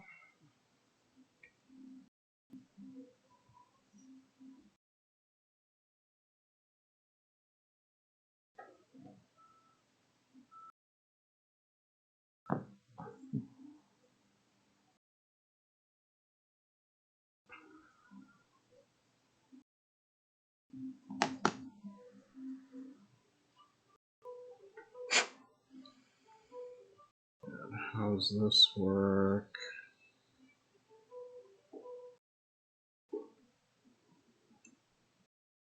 Oh, it folds up in there. It's actually kind of on a hinge, which I actually kind of like having it folded up.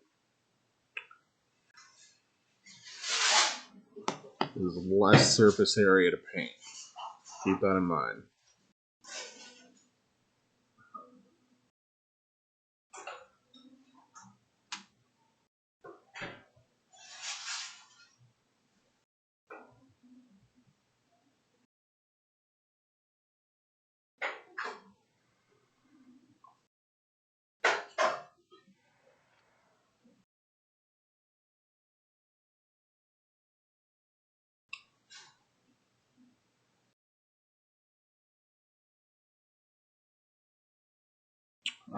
Let's see, what do we got next? We got the cupolas. So 117, 85, and 87.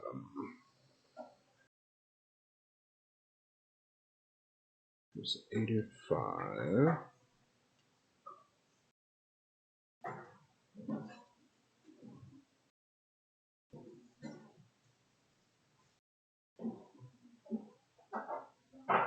Oops, sorry, out of shot. 85, I need 117, which is you.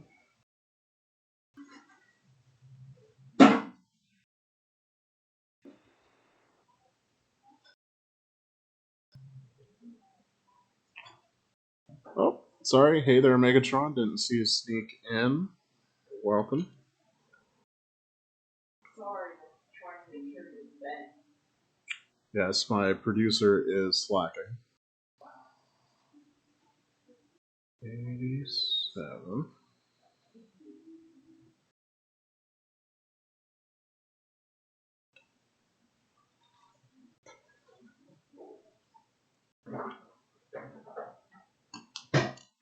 Then we need 84 and 122. Yes. Do you use Ziploc bags for painting shit? The what bags? Ziploc bags? Ziploc bags? No. Oh, I just understand that.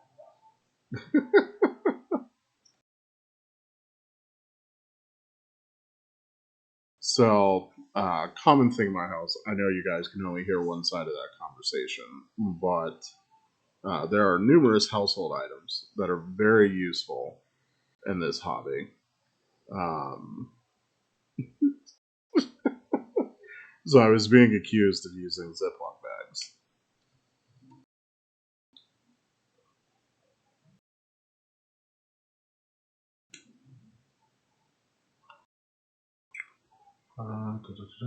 So that's 84, 122, and that should be all I need for that. Alright, let's clean these up.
Action. Yep. Nope. I need to clip this.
Little test fit.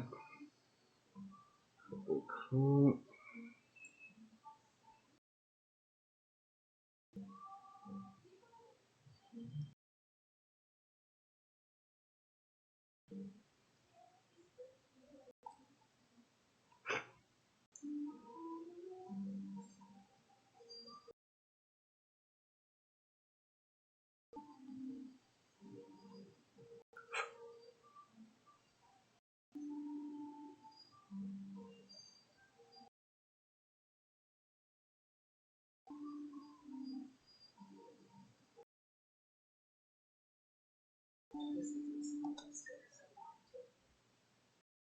What did it sound like? I'm sorry, it sounded what? Hmm.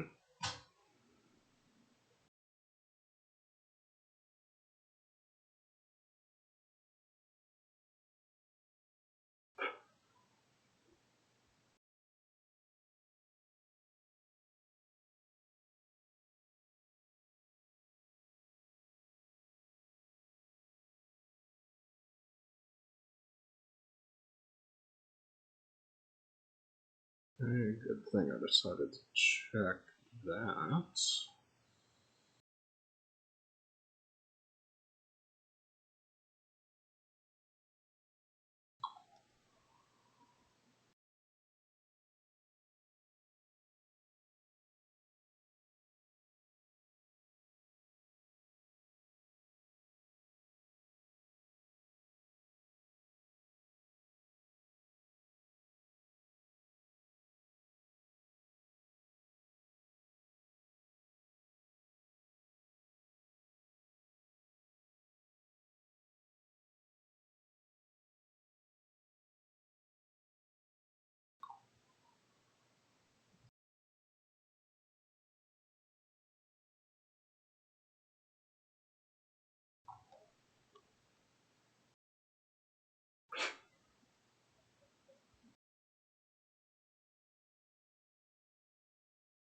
Yeah. They actually have notches that those slot into, so kind of hard to screw that up. And same thing on this side. Cool.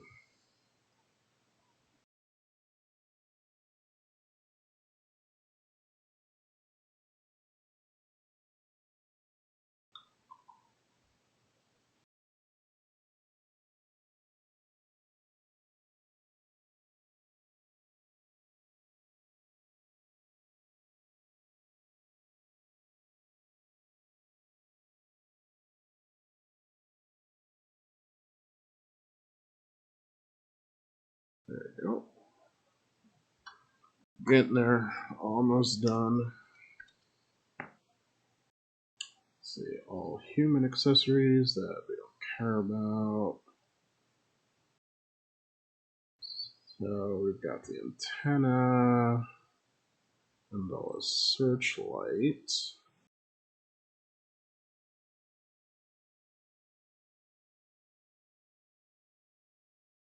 So 88. Whoop.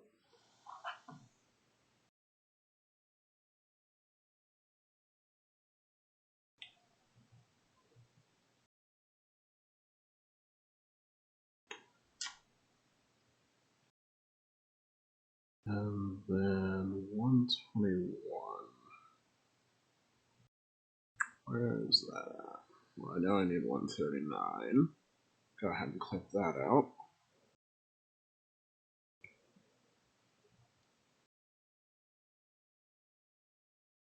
And 140.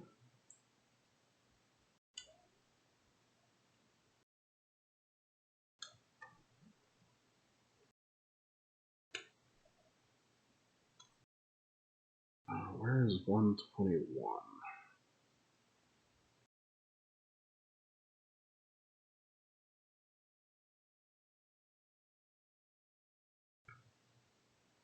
Ah, here it is. I don't actually know what that is supposed to be. Just like a weird little nub.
Yeah, so see if we can get this to focus.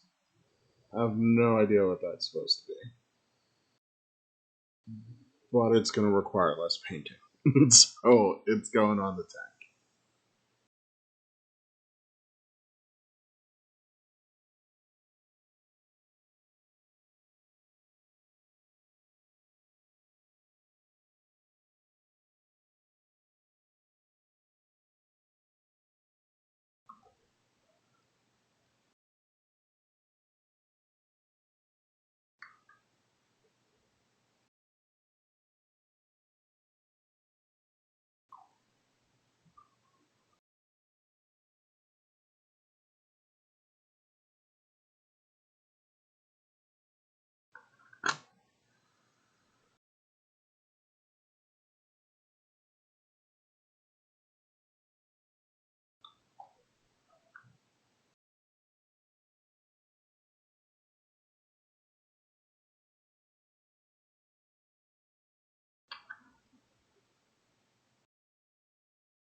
Our little targeting sensor.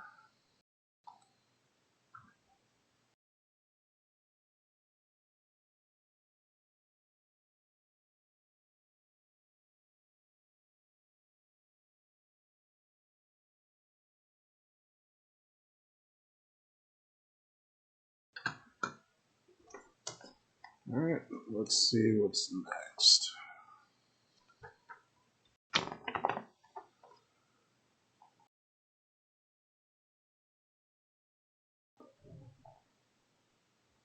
So we kind of worked through all of this already. Oh, was there?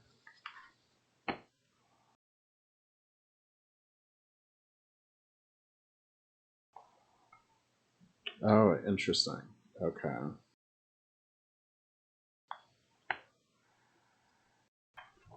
So these are just showing you all the different locations where you could have stuck everything, and it's completely up to you. So like, I could have put the stubber that was here in the back.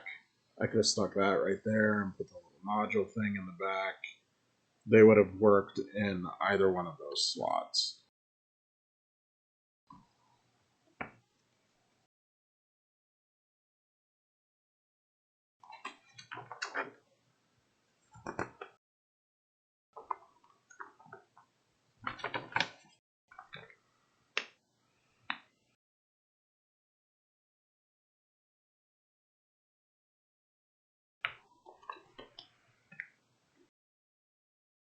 Alright, so I think we're up to the final little bits before the sponsons, which is just going to be assembling our front guns, which there seems to be another option besides the Gatling gun thing. Let's take a look in the codex. I don't remember seeing that.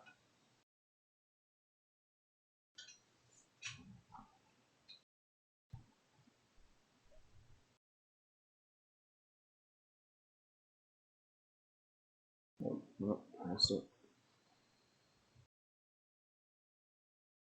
Rogal Dorn. Alright, so the default option is the Castigator Gatling cannon, but you can replace it with a pulverizer cannon, which is 24-inch range, heavy D6, shots, strength 8, minus 2 AP with 3 damage. Yeah, so I like that a whole lot better than 12 shots at strength 5, minus 1 AP, 1 damage. Again, my build, we're going for anti-tank, not anti-infantry, because guard can bring tons of anti-infantry in other places. So we are going to use this. So we need 135 and 136.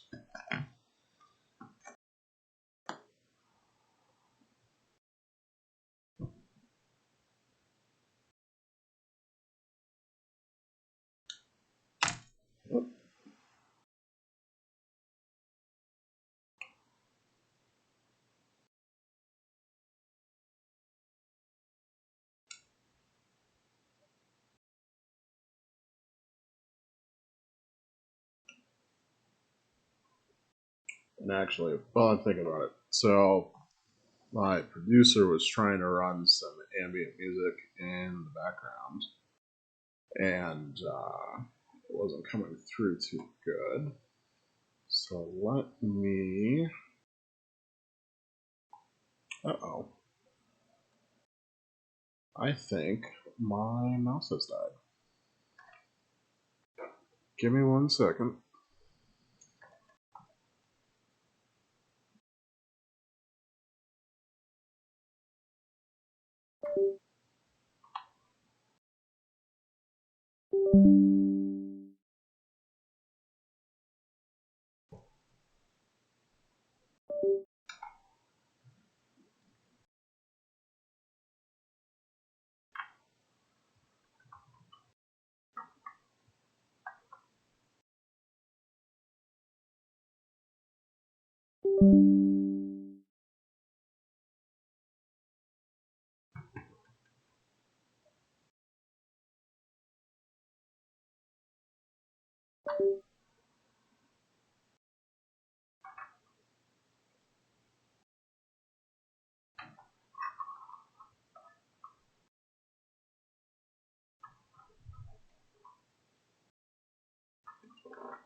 All right, we got the mouse back.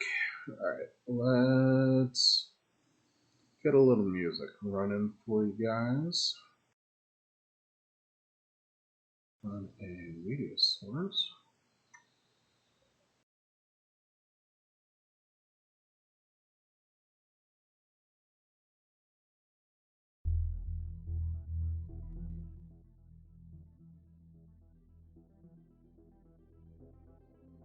Sarah, let me know if that music's too loud, or anybody in the chat.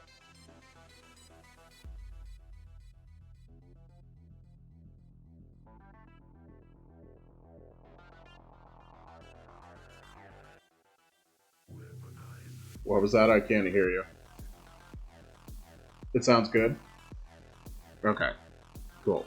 So, that is by Aim to Head over on YouTube. Make sure you go ahead and check them out.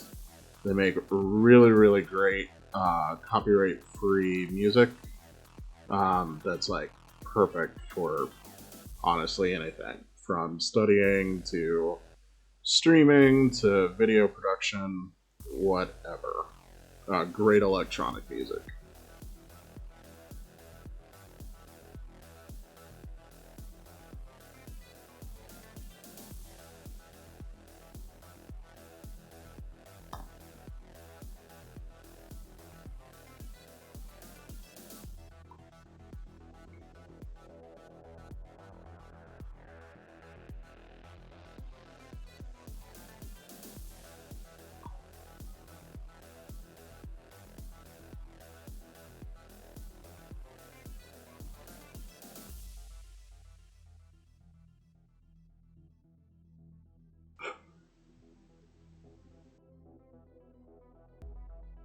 Alright, so that only slots into the tank one way. Kind of hard to screw that up.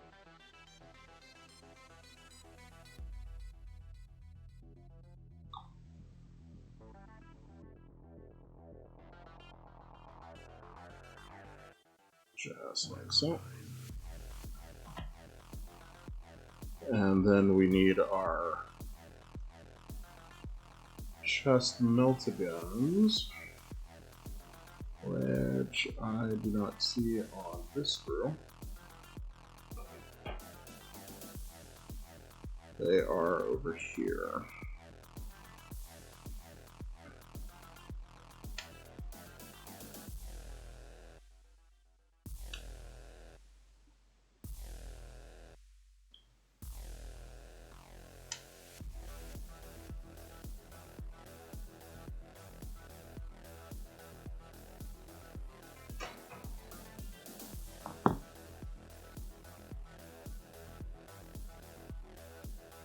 And so now for the people who are screaming, why isn't he drilling out his gun barrels? I do. I just don't do it during the build. At some point in between build and painting, I will come back and do that.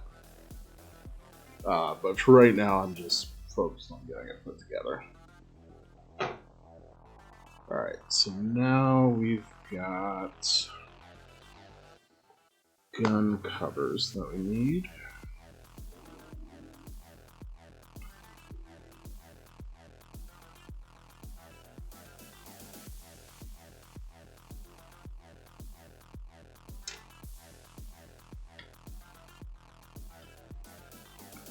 There's the other one over the opposite corner.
Tara, is it frozen, or was I just not moving?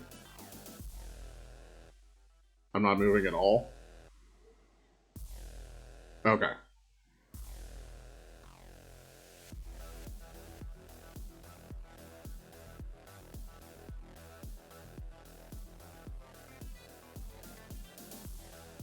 That might have just been me being a bad streamer. I am new to this, so still learning.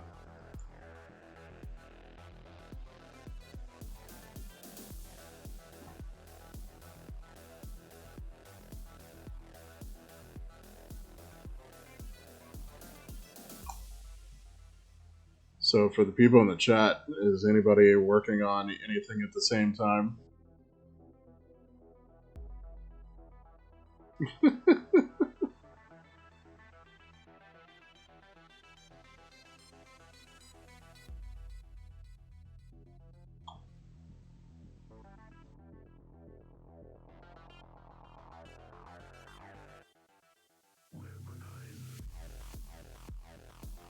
There we go. Nipple guns on there.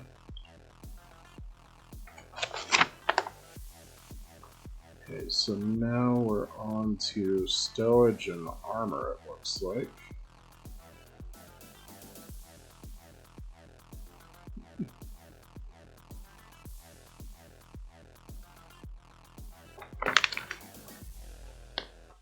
So we got some fuel barrels and some tow hooks.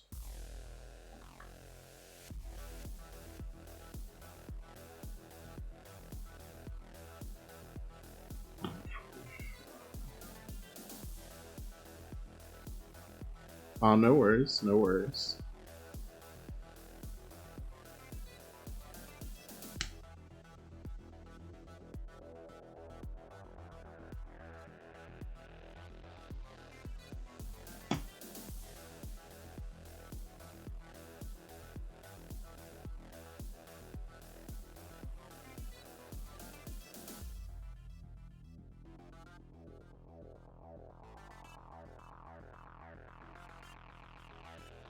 So 25's on the right, 25 on the left. Then we got 71s in the back.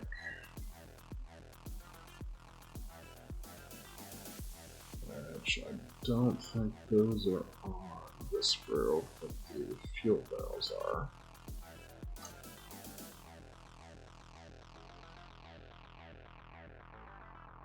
Oh, that's pretty dope.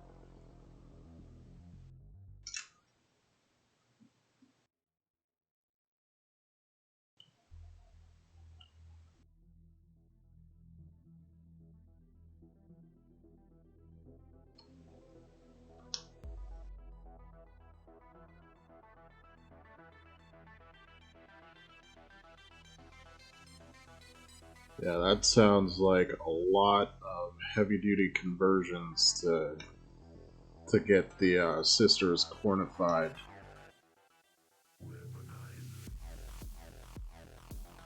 It's probably going to be awesome to see, though, man.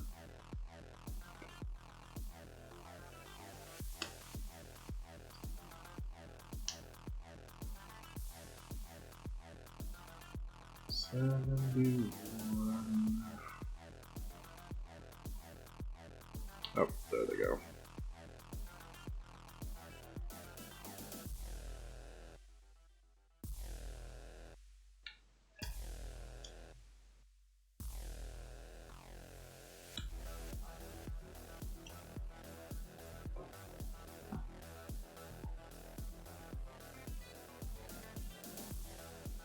Yeah, doing conversions is always fun. It's always kind of cool to take something and then kind of make it your own. So, you know, I mentioned it at the beginning of the stream.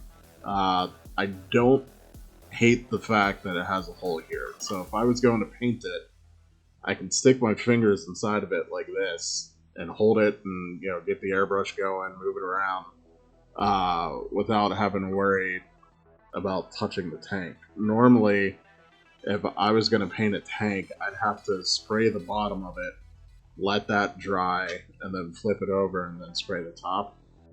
So I don't actually hate the fact that it has a giant hole in the bottom. I look at it as a feature instead of a bug.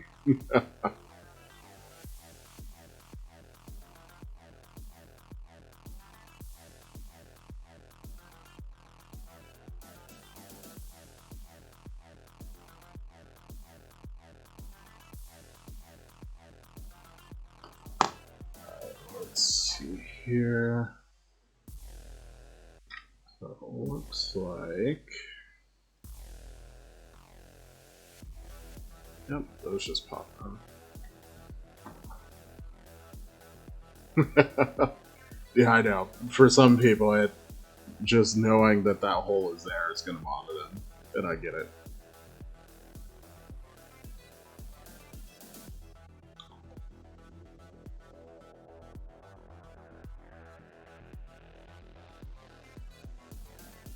I will say the kit is very well designed. Everything has gone together really, really well. A lot of the pieces are keyed, so I didn't really feel the need to like break out rubber bands for a ton of stuff to get everything held in place.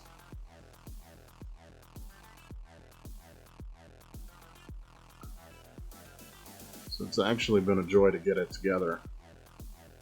Let's see these back rings.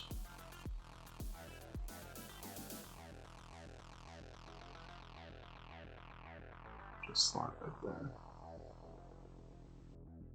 Yeah, it does kind of. I agree. It does kind of remind me of the Tiger one as well.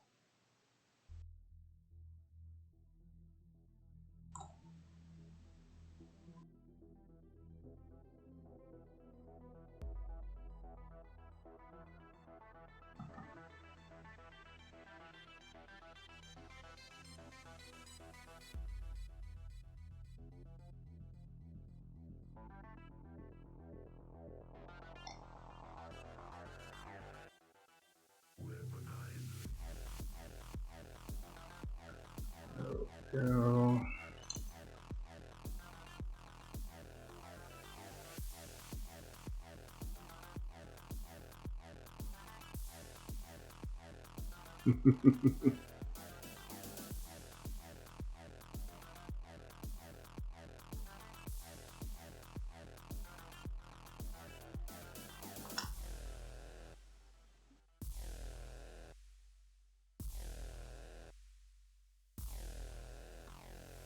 Yeah, I don't know. When I saw this on preview, like it's totally 40k, like just big, dumb, completely not in proportion. Uh, but there's just something about it that's just adorable.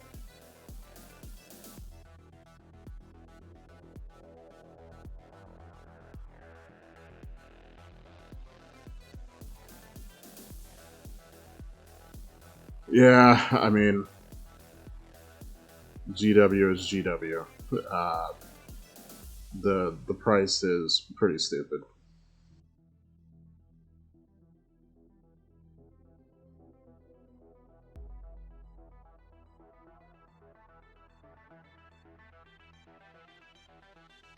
If I were to end up wanting another one, I'd probably look and see if I can find like a 3D print proxy.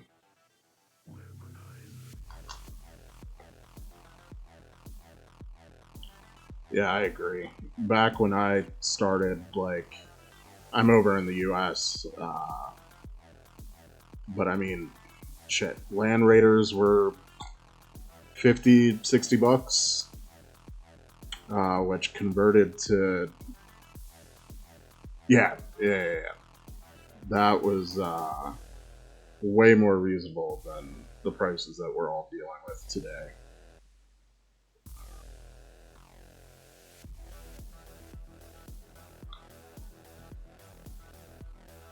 Remember, you could get a Space Wolves Blood Claw squad for like $20 US.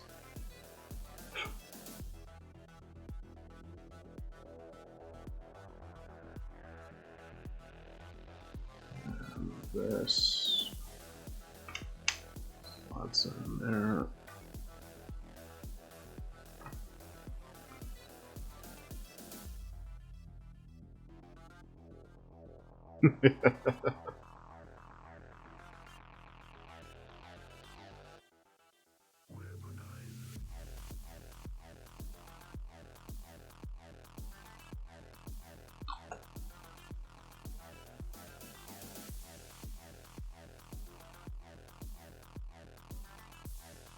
Yeah, for me, I was talking about it earlier, but I'm just sort of starting getting my motor pool together.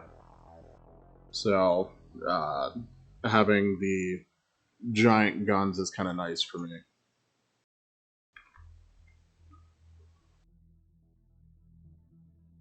Let's see. I do want the track covers. I think I do also want the side skirt armor. So 1,319.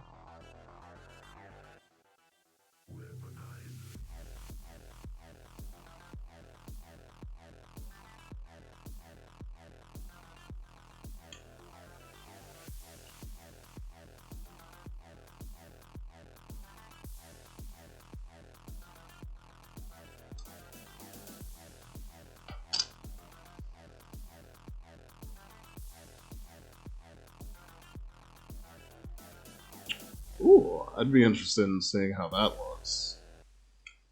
That sounds pretty sweet.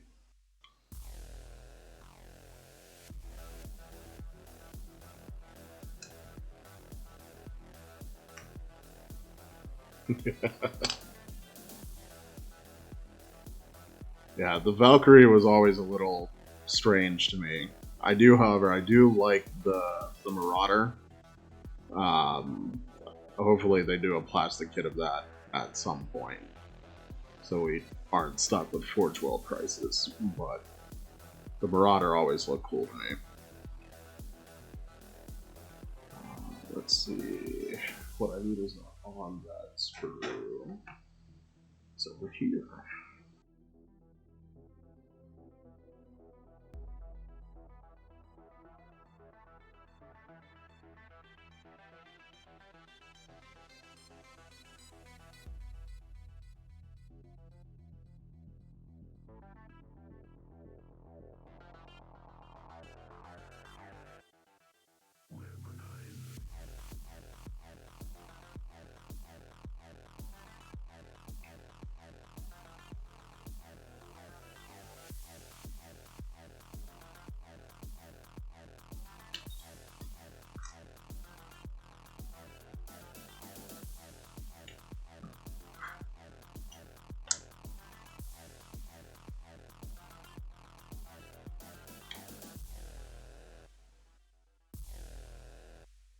And it looks like those are going to be the same on the other side.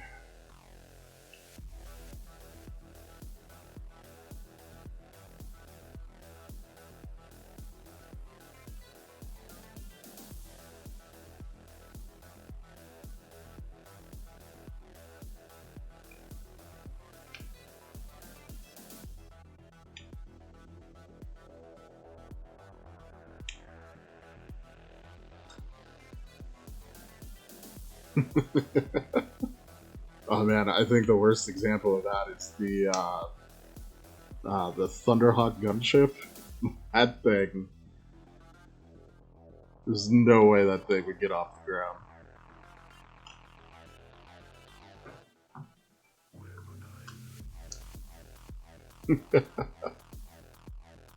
I hear that, man.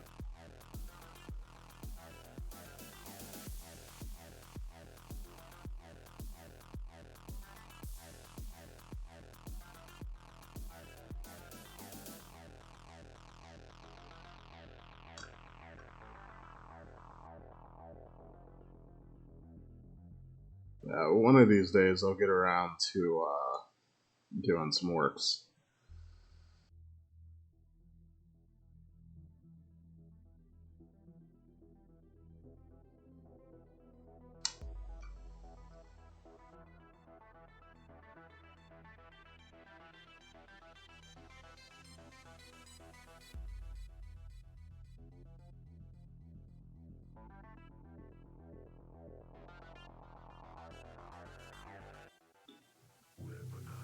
Hey there, man. Welcome.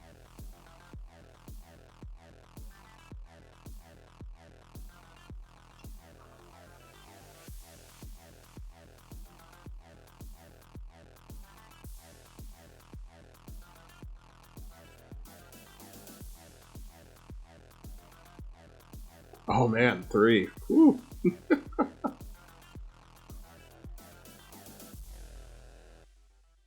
I think my fiance would have killed me if I said I wanted 3 of these.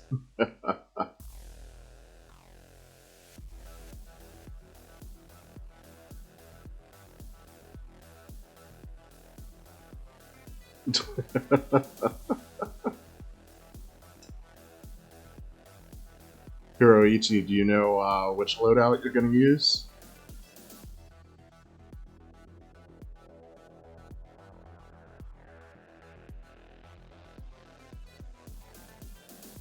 There you go, magnets, yeah.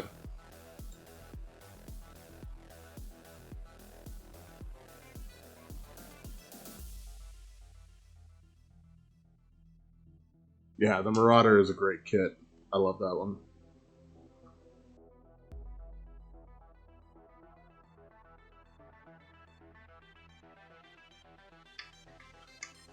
So these side skirts actually slot in pretty nicely. I like the way that connection is set up.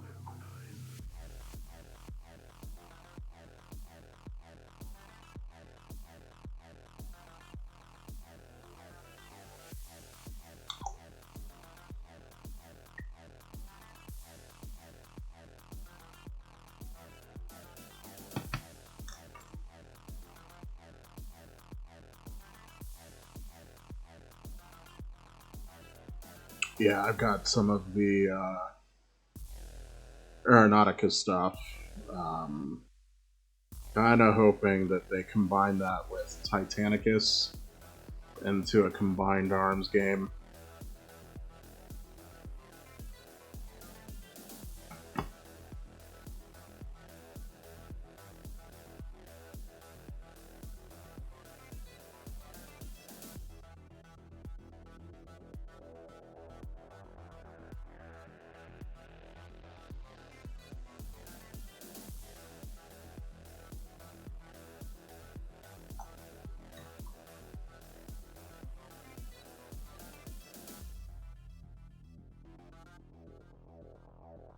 Oh, got the side skirts in there.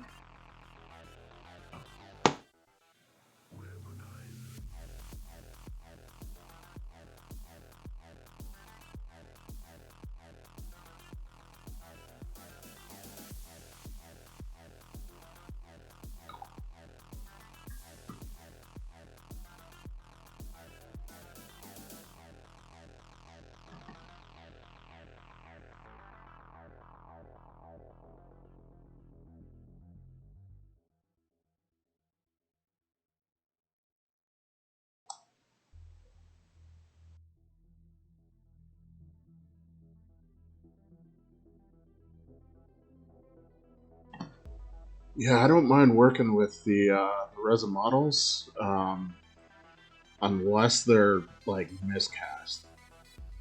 Trying to fix miscast resin is just such a pain. But if you get a clean cast, I don't mind working with them too much.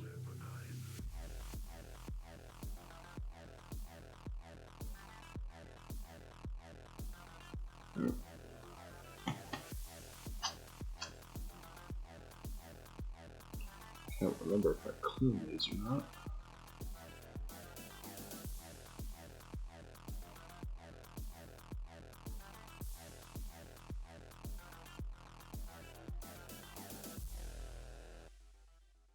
Ah. God, yeah. Especially if you were buying a Titan, and yeah, there's no excuse for something to cost that much and then not have some quality control on it.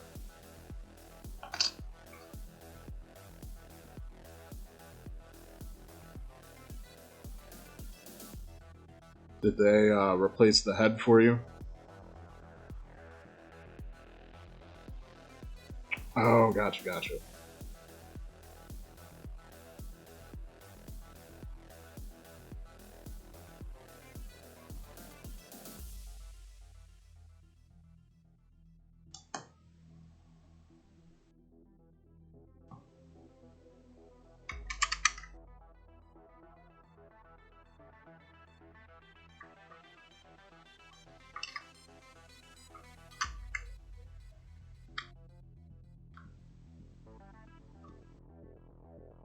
Oh, that locks into place pretty nice.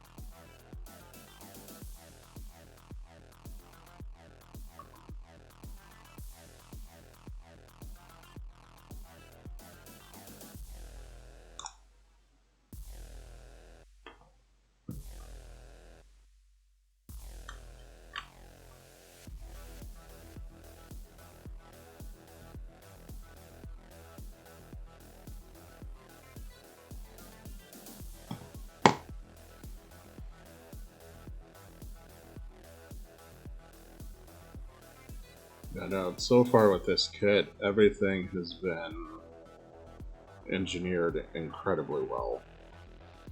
This is the future of their, tank design. I'm on board.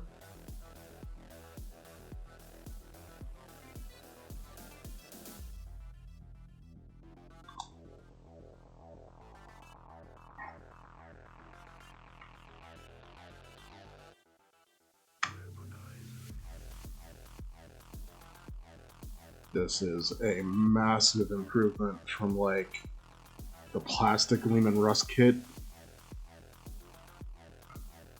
Nice. Yeah, I'm gonna run the oppressor cannon, but I took the little mini battle cannon, whatever that thing was called. Looks like we got a bunch of little cable rings.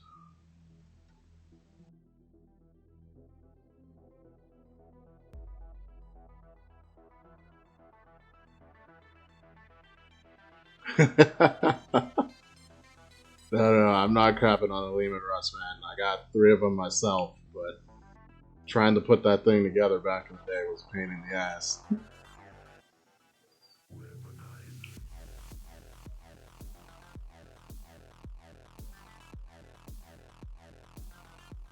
Oh, wow. That is a lot of guard.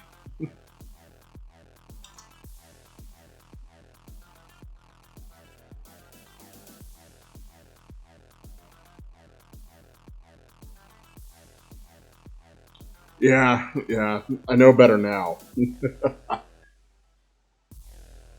Back in the day, though, way back in the day, I didn't have any.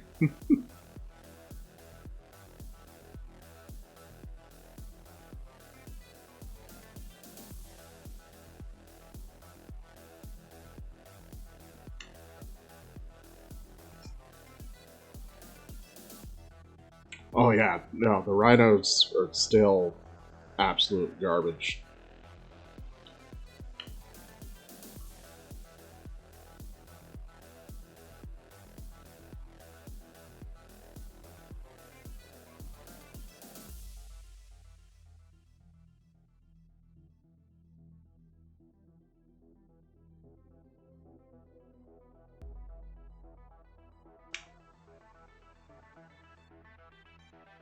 Yeah, I don't know if rhinos will exist, in the next 5 years with the way things are going, but if they do, that kit needs a redesign.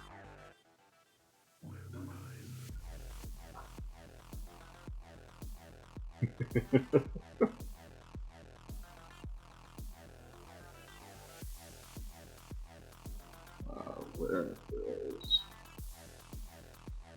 Break out the file for this.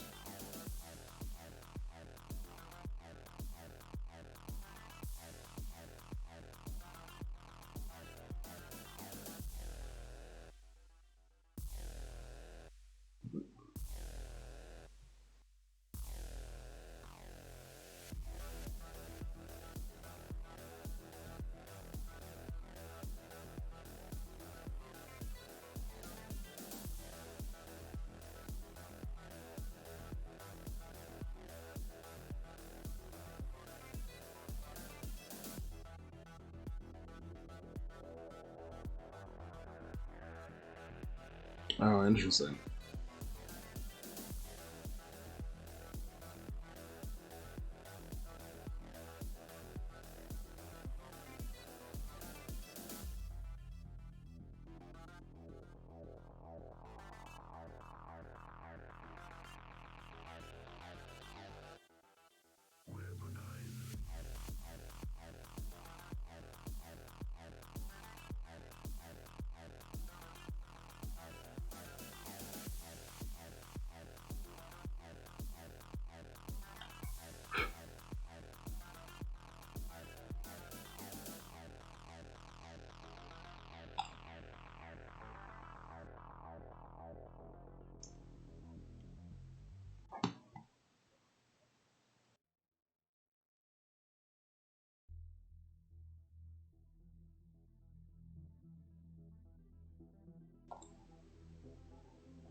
Had a little bit too much glue on that one.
So have either of you guys been looking at the boarding action stuff or not interested?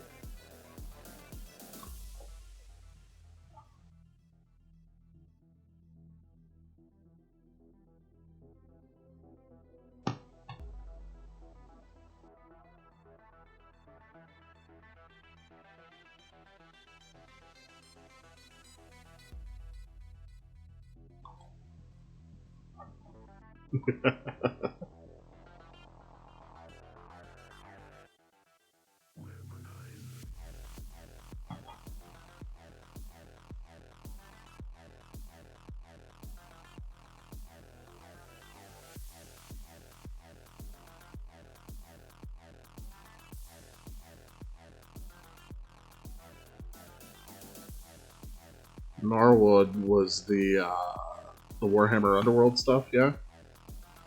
How's that play? I haven't really had any hands-on time with it.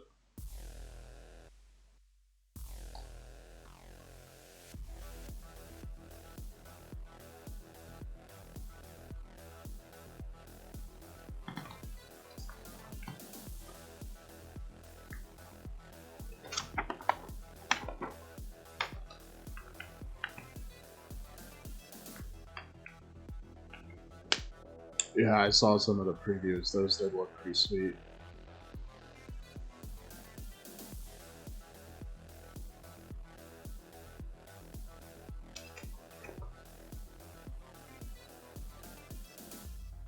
Alright, it looks like sponsons and stowage. And we're done here. I'll probably do the stowage some other time. But we'll wrap up here with the sponsons.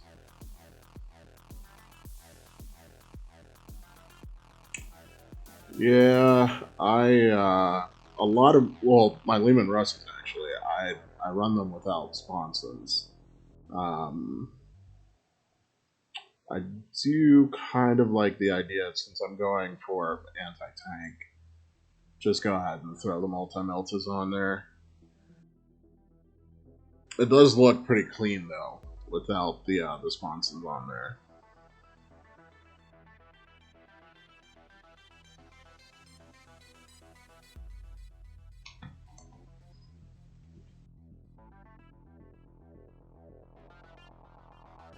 So let's see here.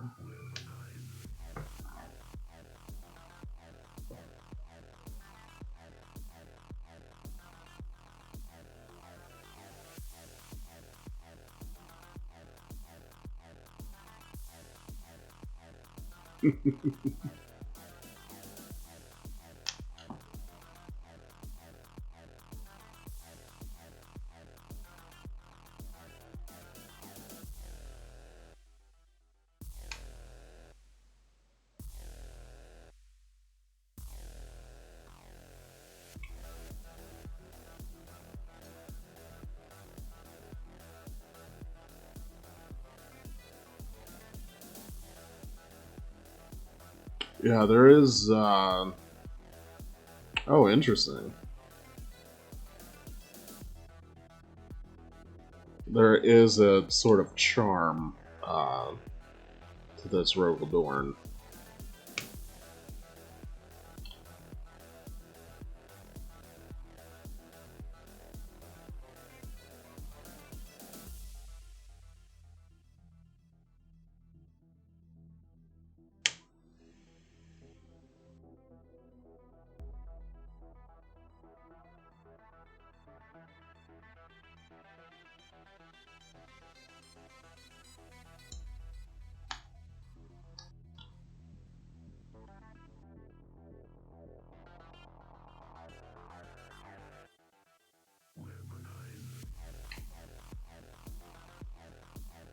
Alright, so let's see, we got 61, 64, and 55.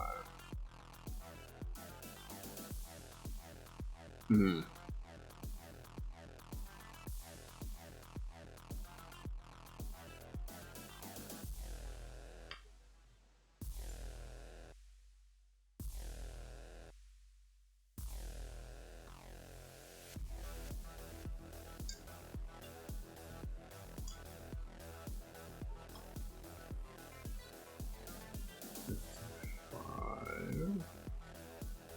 Here.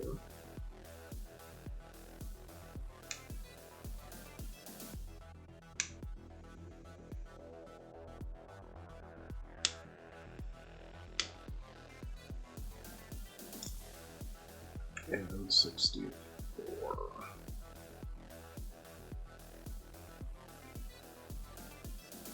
Oh, that is a super tiny piece.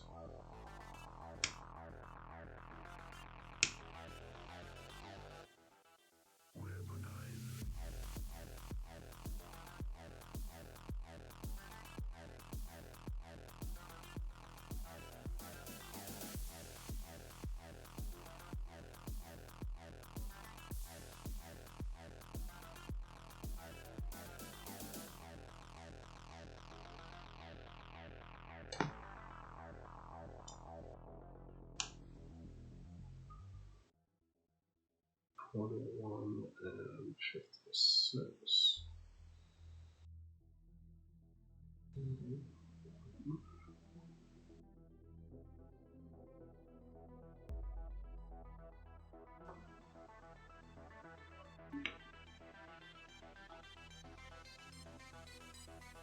50, 60 here.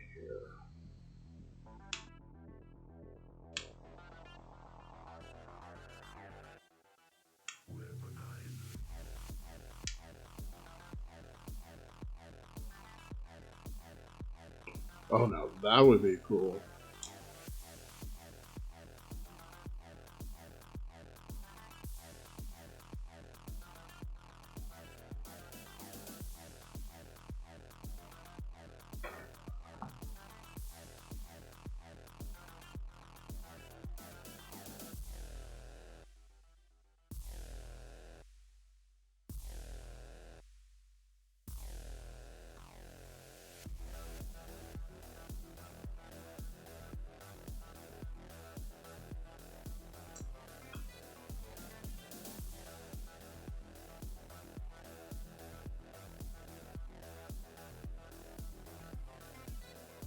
Oh, interesting.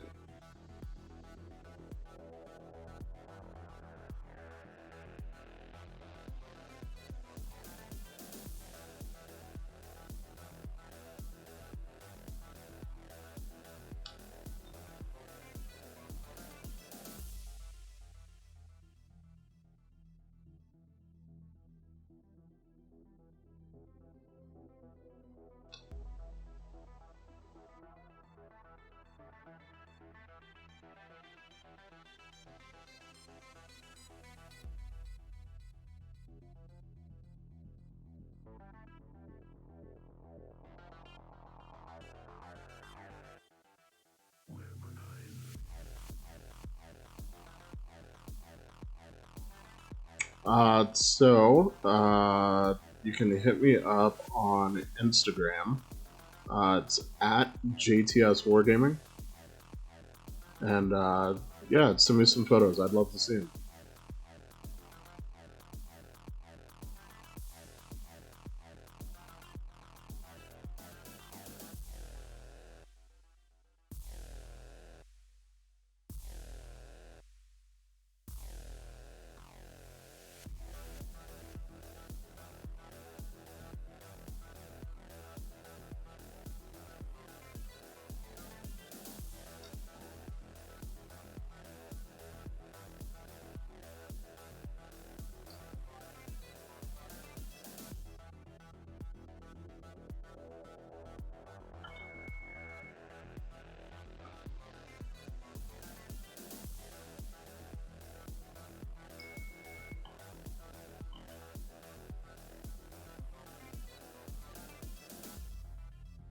Thank you very much.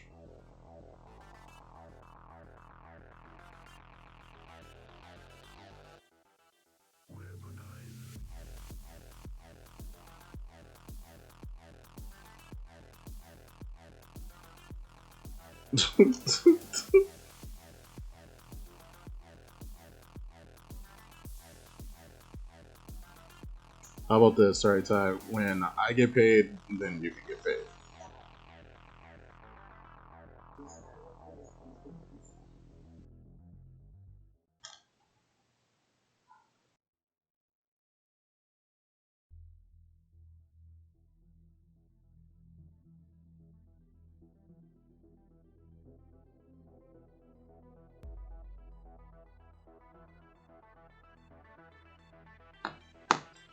Alright, everything clean. Let's go ahead and stick these together.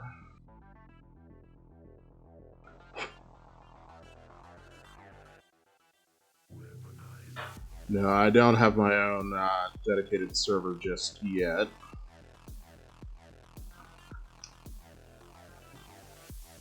Trying to think through what sort of content and channels and whatnot I'd want on there.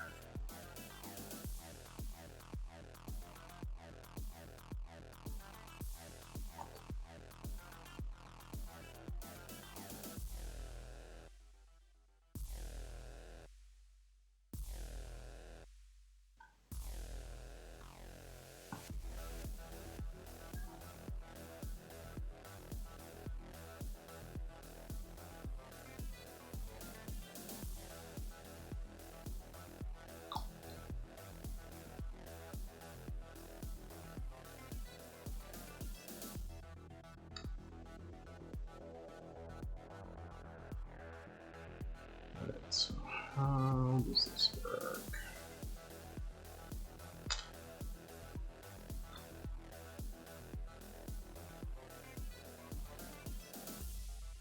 Oh, nice and easy. It doesn't have even has. Let's see if I can get the camera to focus. I don't think it's going to show up. But there's a little arrow molded on there to make sure you orient it properly.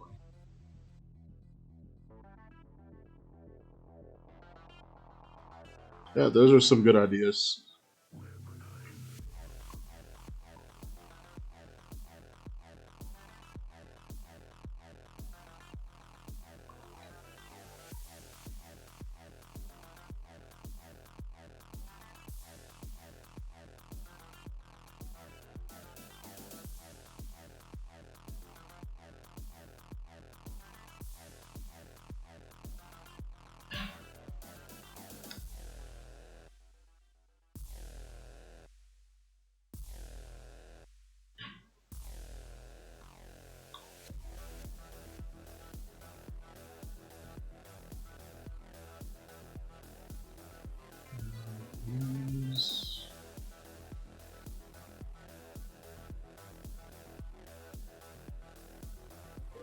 Is this upside down? Crap. Nah, it's upside down. Oops. That goes like that.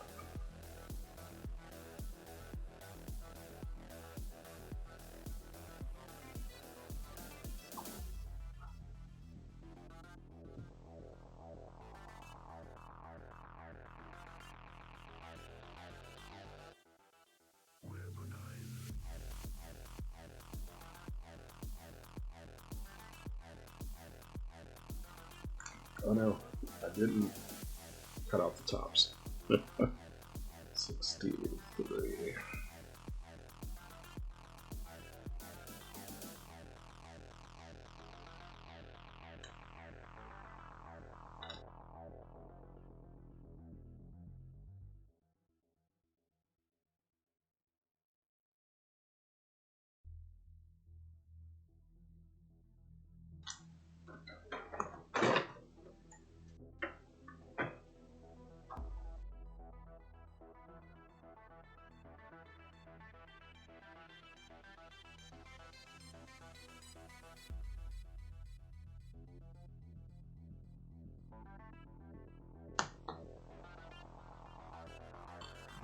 Get this situated in here.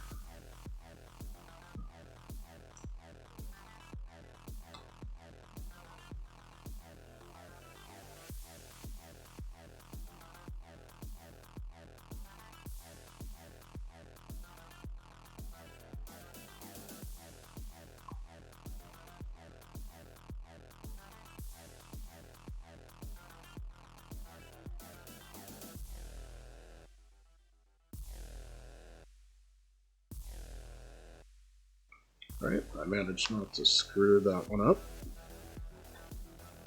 See if we can go 2 for 2.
Try not to screw this up.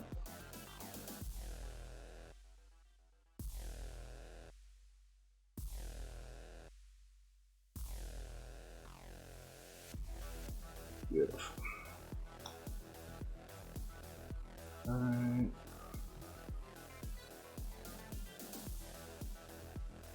Just sits right around the door.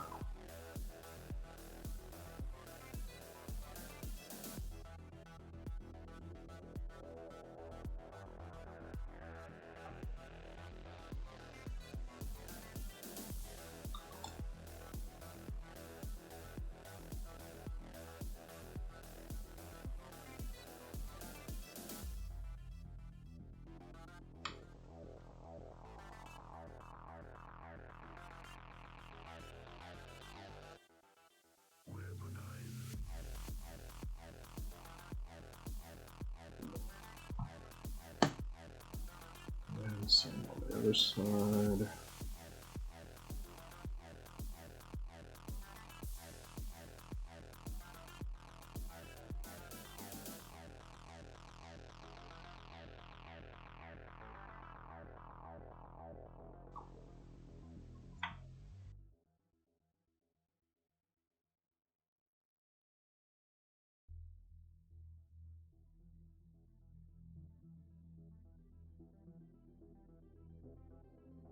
Come on. There we go.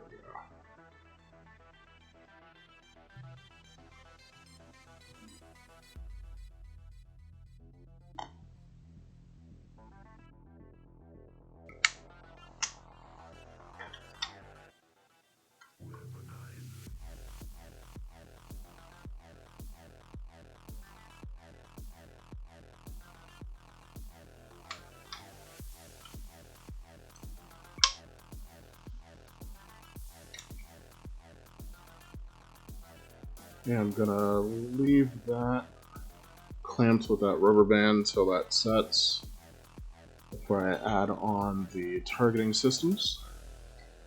But I think all that's left is stowage.